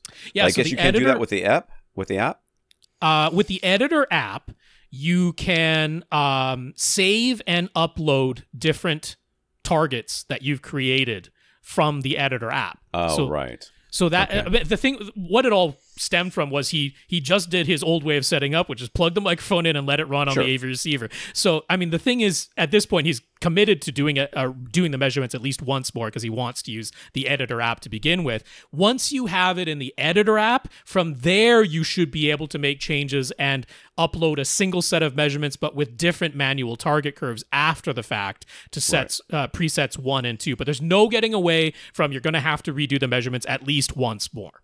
That's where we are. Steve's wife decided it was time to kick his tower speakers out of the family room, so he has them set up in another room of the house. And in the family room, there's now a Denon DHT S217 soundbar. He was surprised at how decent it sounds, actually. Mm-hmm. Denon markets it as a 2.1 soundbar with dual built-in downfiring subwoofer drivers. Yeah. Want to take a guess at their size? Yeah, no, they're small. They're 3 inches in diameter. Steve does not agree with the marketing that they deliver enough low-end impact that you might not need a separate subwoofer. The might in that sentence is doing a lot of the heavy lifting. I'm going to tell you that much. Yeah, that is very optimistic. Guess he's one of the bass fanatics they mentioned who wants to use an RCA subwoofer output to expand his system. He has a spare subwoofer available from an old setup. He tried connecting it, and the sound definitely comes out of it. But there don't seem to be any settings at all in the soundbar itself. Nothing in the way of selectable crossover frequency or subwoofer trim level. Mm-hmm. The subwoofer provides a volume knob, of course, and the crossover knob that goes as low as 50 hertz. So is there a way to best integrate the subwoofer with the Denon soundbar? Any advice on the best way to adjust things for optimal performance? I have no experience with this particular soundbar, but many of these soundbars and things that have subwoofer outputs basically detect if you have connected something. Yeah. And if you have, they will set a crossover. So you should defeat the crossover in your subwoofer, and then you will have to adjust the subwoofer volume by ear. There is no test. Yeah. Now I went through the manual, I went through the setup guide, I went through just what's on the, website page for this model of soundbar, and there is no mention of a subwoofer crossover that gets activated once it detects that something is plugged into that RCA subwoofer output jack. Now, that doesn't mean there isn't a crossover that gets activated, but they did not mention it, and many others, like Tom just said, many others do. They will have a mention somewhere, at least maybe even just in a footnote, but some kind of mention of a crossover being activated once it detects something's plugged into that sub-out jack, but this had nothing. There was no mention of any detecting and crossover being activated whatsoever. So I don't know. I don't know whether this soundbar applies a crossover or not.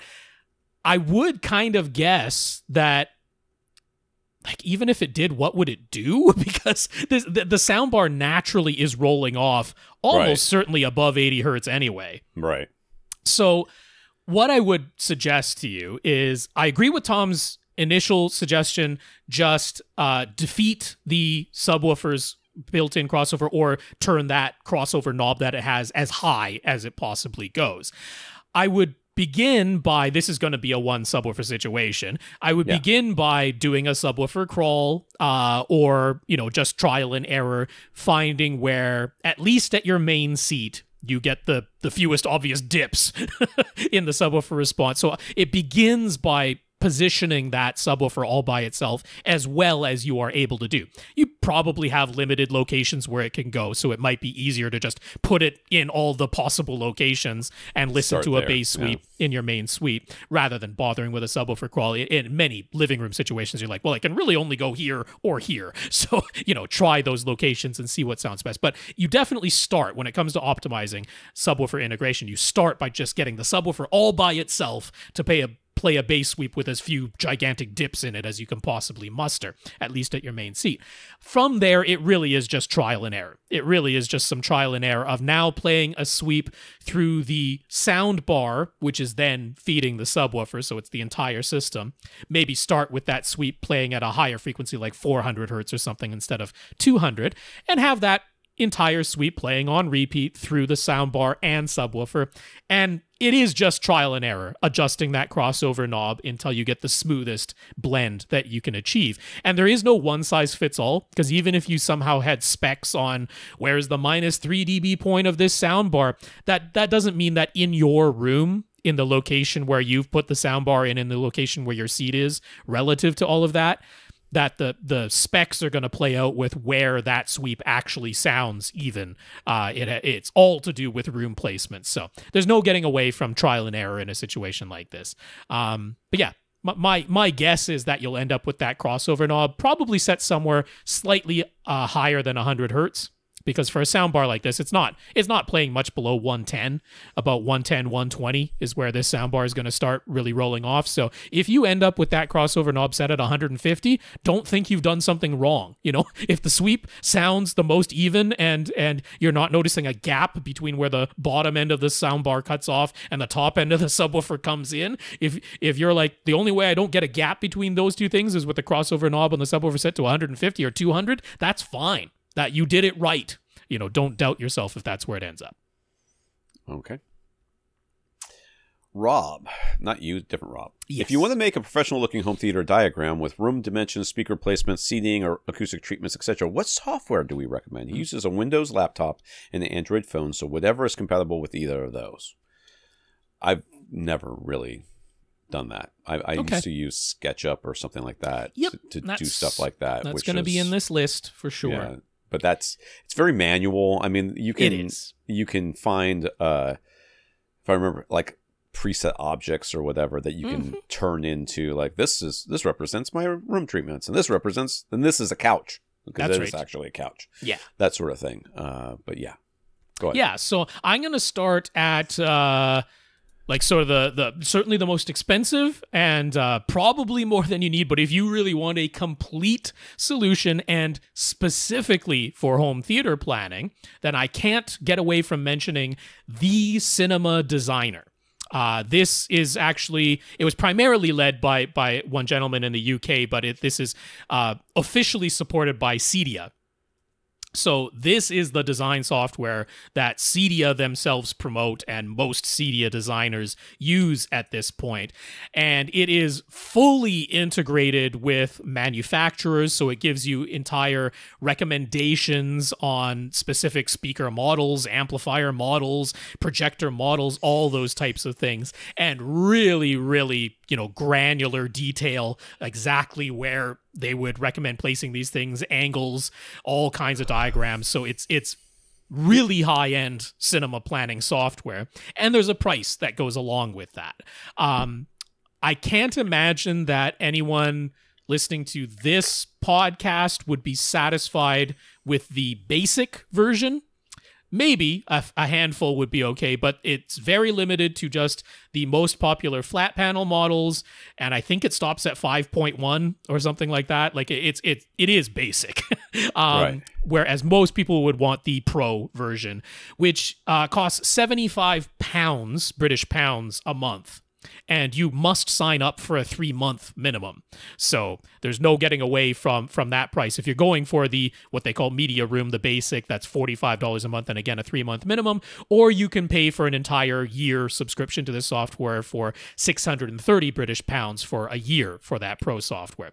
So also, you can have a pretty diagram of your home theater, I suppose. Well, I mean, This gets into everything. This gets into room construction, into acoustic treatment. I mean, it is here as a full design tool. Like they say, this is stuff that for Cedia designers, it used to be at least a couple of weeks, 2-3 weeks of work that they can now do up in like 2-3 days because so much of it has been automated for them that they can have, full design documents that they can hand to clients with everything spelled out, priced out, spaced out, all of these things that, like they say, would take 2 to 3 weeks to put together before. So it is meant for the professional crowd. And in fact, if you are a Cedia member, there's a 40% discount for that Pro version. It is very much targeted at Cedia members and professional designers, but it is available to you just as a DIY customer if you want to, and you think that price is worth it. And look, if you're really putting together a high-end theater yourself,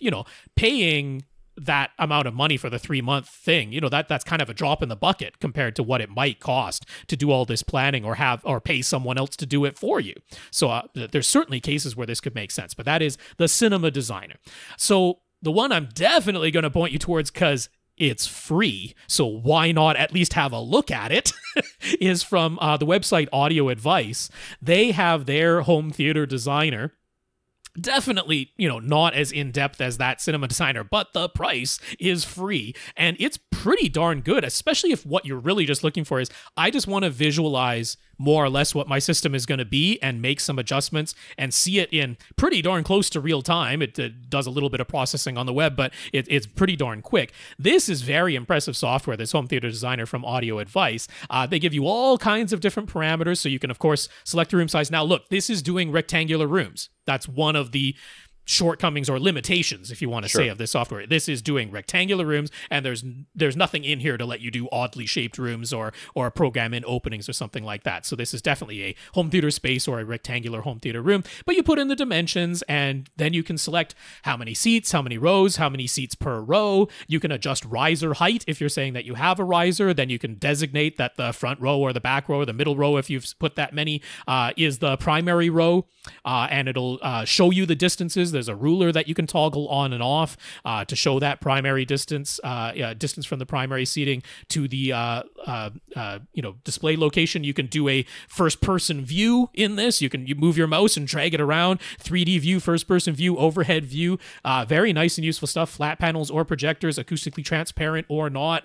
2.35 to 1 or 60:9. There's a lot of things that you can toggle in here. And then they have this kind of lovely graphic that shows you the assumed dispersion patterns. They're kind of conservative on this. It's basically a 40-degree full dispersion pattern, but it just shows you, hey, if your speakers are placed in these locations, this is the general dispersion pattern that's going to be coming out of them. And you can move that around with your mouse in full 3D and everything like that. So this is, quite great visualization software, if nothing else, and having that ruler in there lets you get those measurements. So I'm all in favor of it. There's no reason anybody should not check it out, because it's free and it's just there on the web. So absolutely, why wouldn't you? But then, yeah, if you want to do more professional looking diagrams, SketchUp, I agree, there is a free version of SketchUp, and it will still generate a 3D render at the end of you creating your 2D diagram. So SketchUp is certainly the one for the more professional ones that you're talking about that you've sometimes seen on this podcast.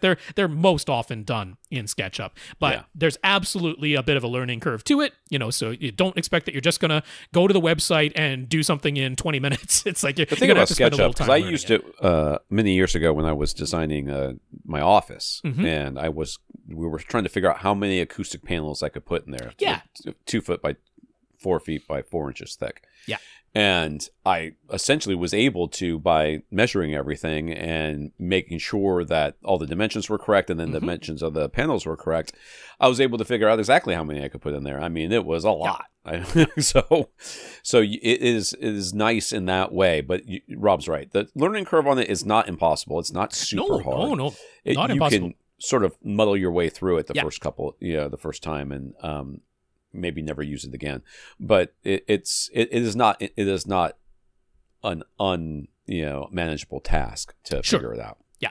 Now, one that I do like for very much beginners, and again, this one's going to have some limitations to it, but it's free, and I think it's a little bit easier to grasp than SketchUp is, and that's just Room Styler 3D Home Planner. This is just a floor planner. That's what it is. It's for planning the floor plan for any room that you have. But I found it very handy, not just for home theater stuff, but like when I was helping my aunt move to assisted living, I just got the dimensions of the place she was moving, because I wanted to know what of her furniture that she had before is going to fit, and where do I roughly want to lay it out. And this lets you just put in quite easily exact dimensions for the furniture.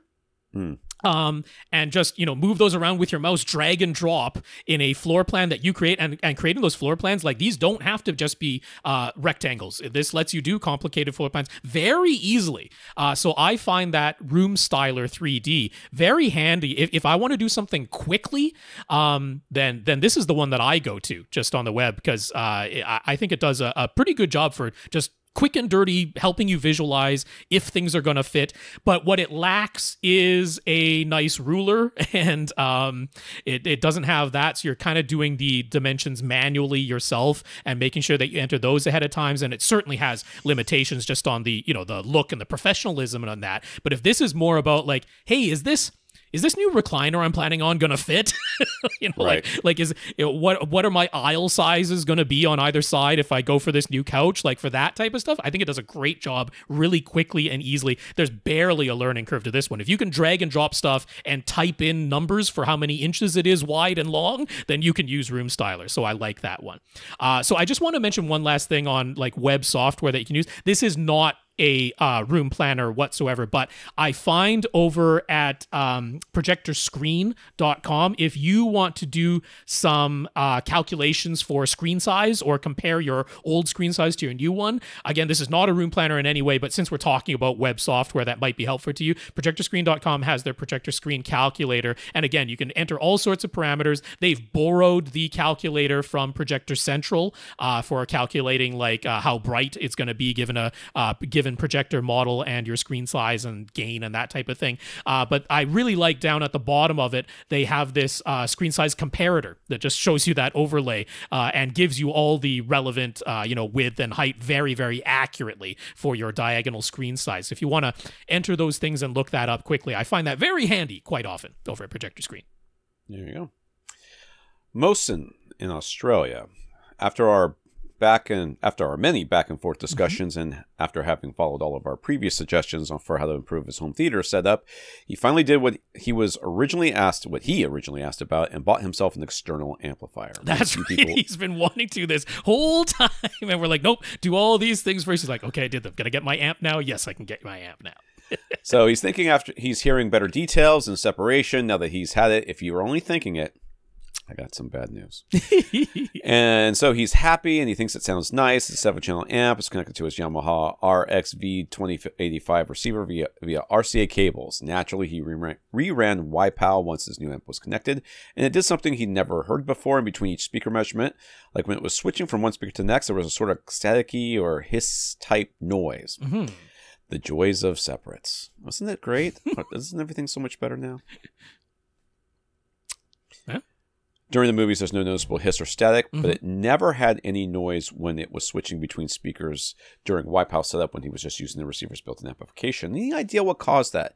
Is it something to be concerned about? Maybe an RCA cable issue? I don't know what's happening. There's nobody in my house, and yet there's noises. Okay.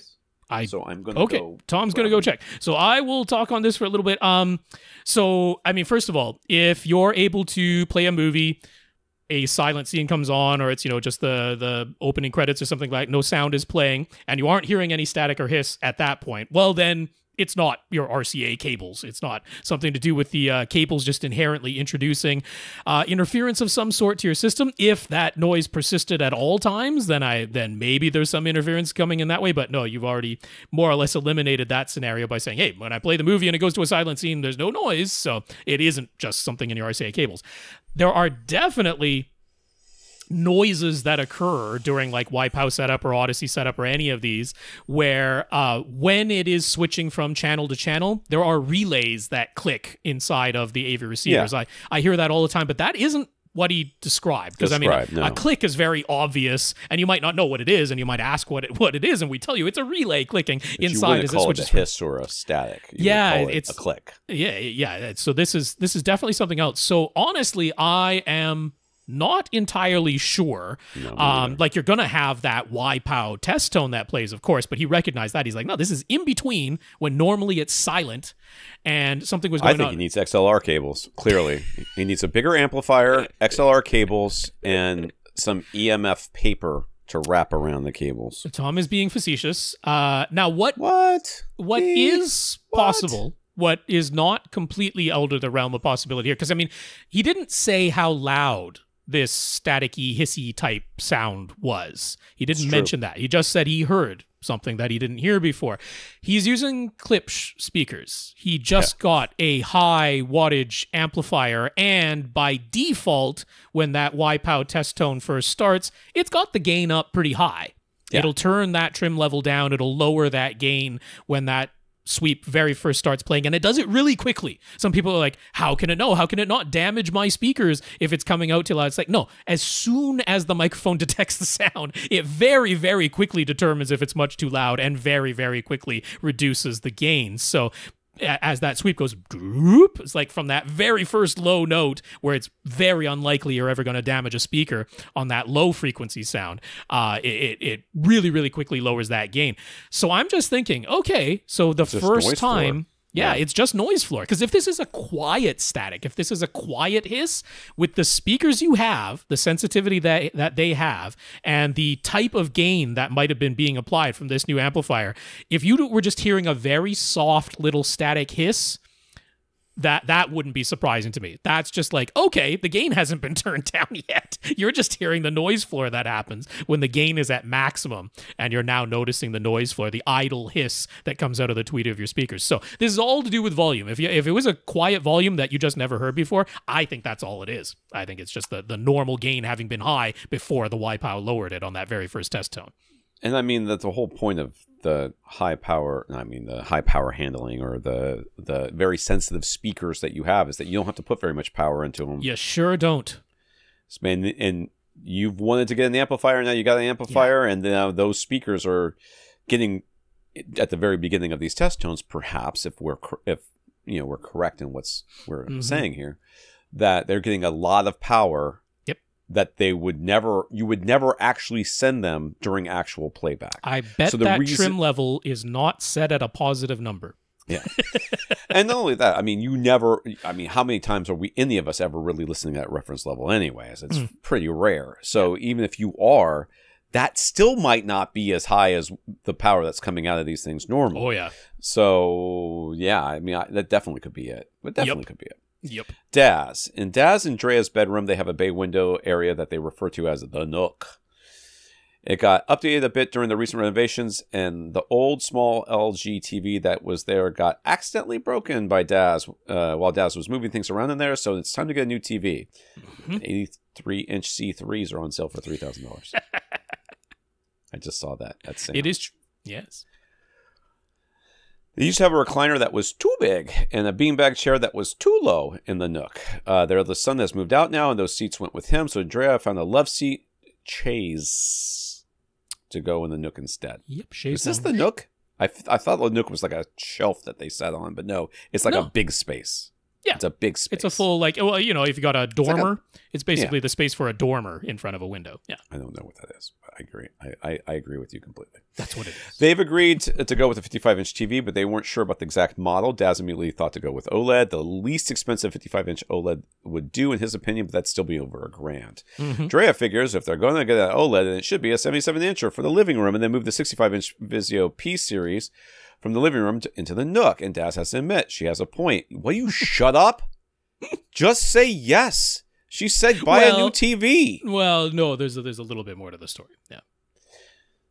But after all the renovations they've done, a 77-inch OLED isn't really in the budget right at this moment. That's the rub. That's the rub. Yeah, that's all right. That's all right.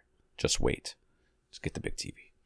They could get the cheapest 55-inch LCD they could find acceptable, and when the next child moves out, hopefully soon, they say, this cheap TV can go with them, and they'll get a 77-inch OLED at that point, or they get a mid-tier, solid bang-for-buck TV for the Nook now, and that'll just be that. Dazz did see a Hisense U7 model on sale for $650, so maybe something like that. What do we think?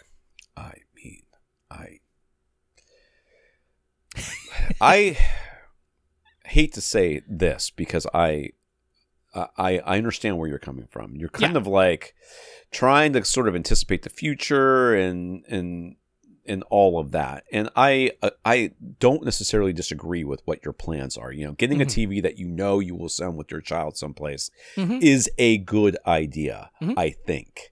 You know, is probably the best idea in this situation so that you can enjoy this TV for a little bit before it moves out and then save up money for the bigger, better TV later. I agree with that. But it's so very likely that those plans will not work out the way you want them to. And you end up with this. Yeah, that's why they say that 55-inch TV that you are sure to send with your child, who's now going, I can't take it with me because of my dorm, or I can't take it with me because of my house, or I can't take it with me because I don't want to. Right. And now you're stuck with the 55-inch TV that you don't want, really. So I'm not saying that that your plan isn't going to work out, and maybe you're the best planner in the whole world, and it'll definitely work out. And because you know exactly where the child's going to go, you know they'll want the TV, and you're sure about all these things, and it will work out the way you want. In which case, that's what you should do. But if you're not 100% on this, if you're not 100%, then just put a laptop in that little nook for a little while until you can't stand it anymore, and then buy the big TV. Okay, that's one way to go. As much as I like OLEDs, I would find it difficult to justify spending over $1,000 for a 55-inch OLED to go in this Nook space. That they said they're like, they don't use it that much. It's just like they like having a TV in the bedroom, they like having this area, but that's not the primary TV. So I'm like, okay, I would personally find it difficult to spend that much on there. I, of course, wouldn't go spending money on one where you're just like, well, I just straight up don't like this TV. It was super cheap, but I just don't like ever watching it. That's not worth it. Right. But I think I can get pretty close, especially right now with the clearances and sales that are going on since all the new models are just coming in. I think I can get pretty close to one that's like, it's a cheap TV, but it's a mid-tier TV that if you end up keeping it, I don't think you'll be disappointed. If your kid ends up taking it when they move out, I think they'll be happy with it.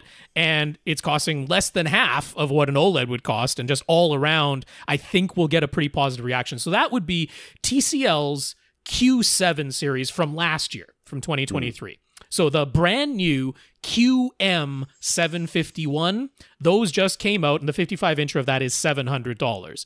And if you wanted, feel like I'm definitely going to keep this TV, justifying the $700 for the QM751 that just came out, it's almost the equivalent of last year's QM8. TCL bumped everything up a notch with their model numbers, and that QM751 is pretty close to last year's QM8. For $700, you could probably justify it, but the last year Q750 from 2023, it's down to $500 now for the 55-inch screen, and it is still a good TV. If your kid ends up moving out and they're a gamer, it does 4K 120. It's got 2 HDMI 2.1 inputs. It's got VRR support. It does Dolby Vision. It has full array local dimming. Like, it's a surprisingly good TV. I've looked at this TV and just like the old school TCL 6 series that we all loved so much, that 635 that got so much praise, I'm like, this TV has no right to look this good at $500. Like, it's surprisingly a good TV. It is an LCD. If you are way off axis, it's going to look a bit washed out.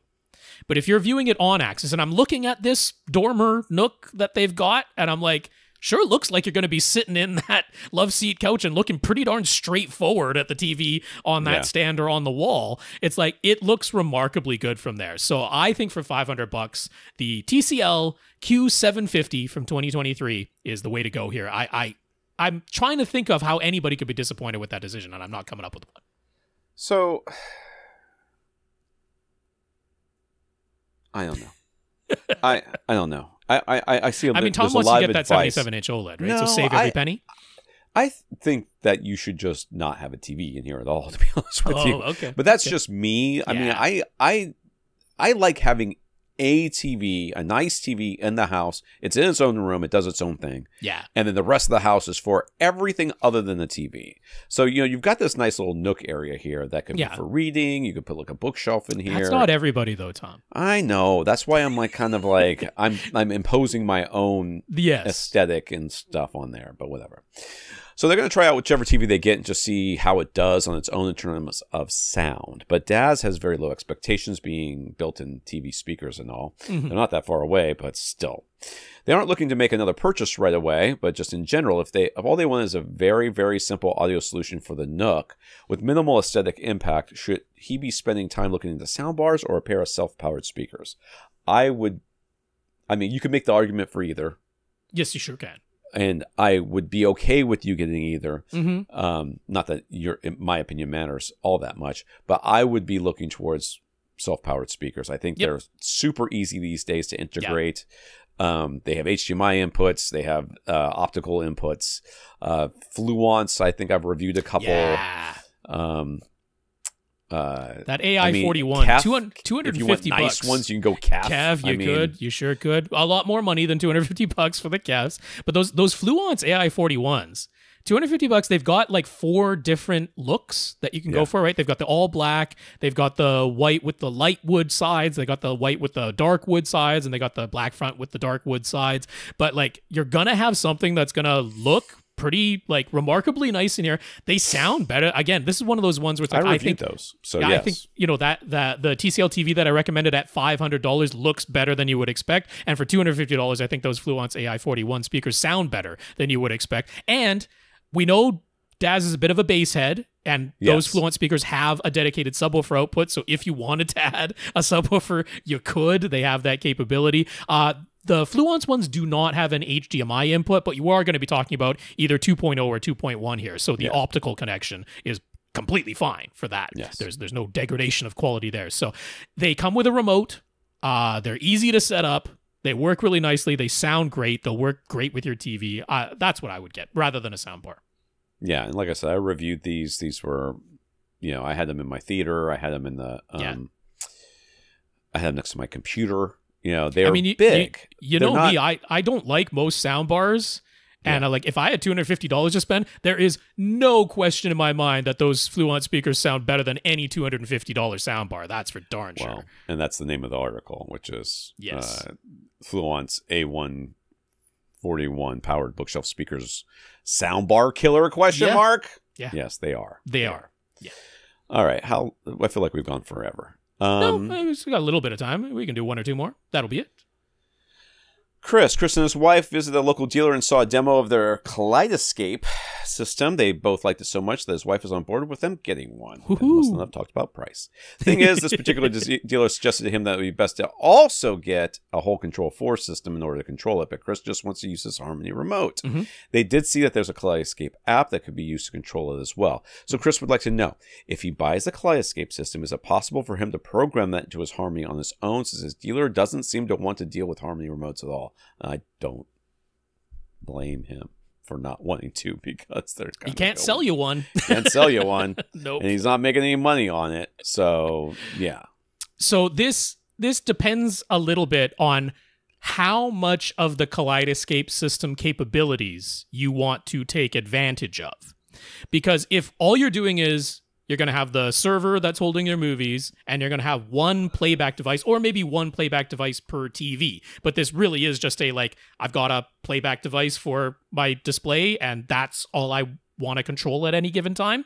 Well, then there is their own Kaleidescape remote. So obviously, worst case scenario, you could just learn those commands into your Harmony remote and do your basic playback controls. You can certainly do that, navigating the Kaleidescape menu and doing your basic playback controls. They say right in Kaleidescape's own support page that the codes for controlling their Kaleidescape players are in the Harmony database. And sure enough, if you just put Kaleidescape into your Harmony software when you're adding that device to your remote, there they are. So in terms of basic playback, basic navigation, basic playback controls, you can 100% do that with your Harmony remote, and there's nothing to it. It's when you want to start getting into the much more nitty-gritty controls of, like, if you have a 4-way motorized masking screen and you want that to automatically adjust itself to each movie in your Kaleidescape library.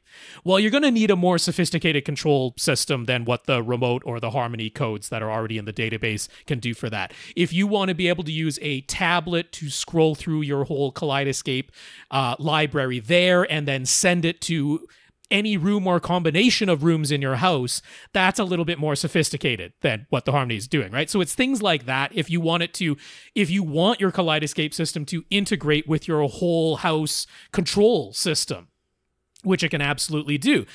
You want the screen to dim and shift over to taking up only half the screen while you see your surveillance camera on the other half of your screen, right? Okay, right. That's something it can absolutely do, but you're not going to do it with a Harmony remote. So that's where I'm not saying your dealer is wrong, and of course he wants to upsell you on a Control 4 system, and I don't know the sophistication of Kris's house. Like, he might have talked about the situation in his house. He's like, honestly, your best value would be getting a whole house system, and then you can take advantage of all the things that Kaleidescape is capable of doing, integrating with your surveillance system, integrating with other parts of your whole house controls. So he might not be off. But if what you're saying is, no, I'm just going to get one playback device and use it similar to a Blu-ray player, well, then you can absolutely do that with your Harmony remote. No question about it. Right. That's what it kind of comes down to with these things. And it's hard for us to answer your question because a lot of times people will only give you the information that they think will lead you to the answer they want to hear. Sure. And maybe that's the case here. Maybe it's not. I don't know. But that happens all the time. And in fact, we all do that when we take our car to the mechanic. Yeah. You know, we'll drop it off like, oh, it's just the brakes. It's nothing else. They're like, really? Because there's a noise that I can clearly hear indicating something else. Oh, no. It's always done that. It's just the brakes. So we all kind of do this in sort of this, if I speak it into existence, or it'll be true sort of thing. So we don't know what. In terms of using a Kaleidescape player like a streaming box, you know, like I can unequivocally say, yep, absolutely, your Harmony can do that very easily. So if that's all you're looking for. But yeah, if you want to get into much more of the nitty-gritty things that Kaleidescape is capable of doing when integrated with a whole system, then yeah, you'll need the whole system. I mean, there's a reason why these Control 4 and these other systems exist. I mean, they are powerful. They can do a lot of stuff. And yes, you know, the dealer is trying to sell you a product, but that product's not without value. And it's not like it doesn't do something that your Harmony can't do. Yeah. It definitely does. And it can be so customizable and so clean and so rock solid that, you know, it elevates the experience of using your system. You know, even in my home theater, I don't have the patience to go back and rename all the inputs and everything else because it's a pain and I don't want to do it. And my family's like, I don't remember what button to press. I'm like, it's always the same button. But yet if I had named it properly, they wouldn't have to ask me. Yeah. But, you know, or if I had paid for a Control 4 system, it would be more intuitive to them because the person who was programming it would be able to take into account the things that I can't physically do because of the fact that I'm working with the Harmony remote and its software. Yeah, but it would cost you more money. So Nelson's the question isn't that long, but our answer to it could be pretty lengthy. So we've reached 2 hours. If you want to cut it off there, you want to say Nelson's the last? We can say. Do you want to do Nelson last? Nelson for next week. We can save Nelson for next week. I think so because it's a fairly long answer that I want to dig into on that one. So sorry about that, but it's not like a purchasing decision. So we'll dig into that next week, Nelson. Sounds good. We want to thank our listeners of the week. We want to thank Tyler and Nelson for going to avrant.com, clicking on the Buy Us a Cup of Coffee link and sending us a PayPal donation, as well as our 134 patrons over at patreon.com, including James. That is right. Tyler and Nelson, thank you so much for those PayPal donations. And patreon.com/AVRant podcast is where you can go if you want to sign up to make a automatic monthly donation. So a big thanks to our 134 patrons over there. James, thanks for being one of them. I guess Gary should be thanking us for testing out his movie code for him. You're welcome, Gary. So useful. But yes, thank you, Gary. And thanks to those who send in notes of gratitude, including John, Mike, Steve, Joe, Dazz, and Kris. Thank you for thanking us. And I'll say the names one more time. John, Mike, Steve, Joe, Dazz, and Kris. Thank you for your notes of gratitude and encouragement. We very much appreciate it. And a big, big thank you to everybody who continues to listen and send in your questions. If you want to get your question answered, all you have to do is ask. You ask by emailing us at question@avrant.com. For AVRant, I'm Tom Antry. And I'm Rob H. Now go out and listen to something.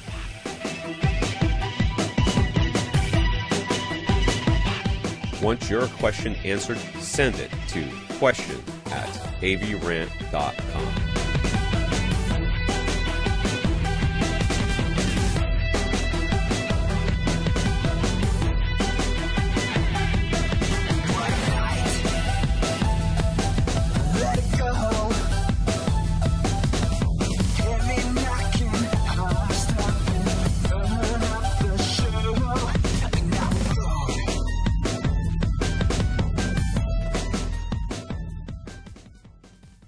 This is AVRant. Now go out and listen to something.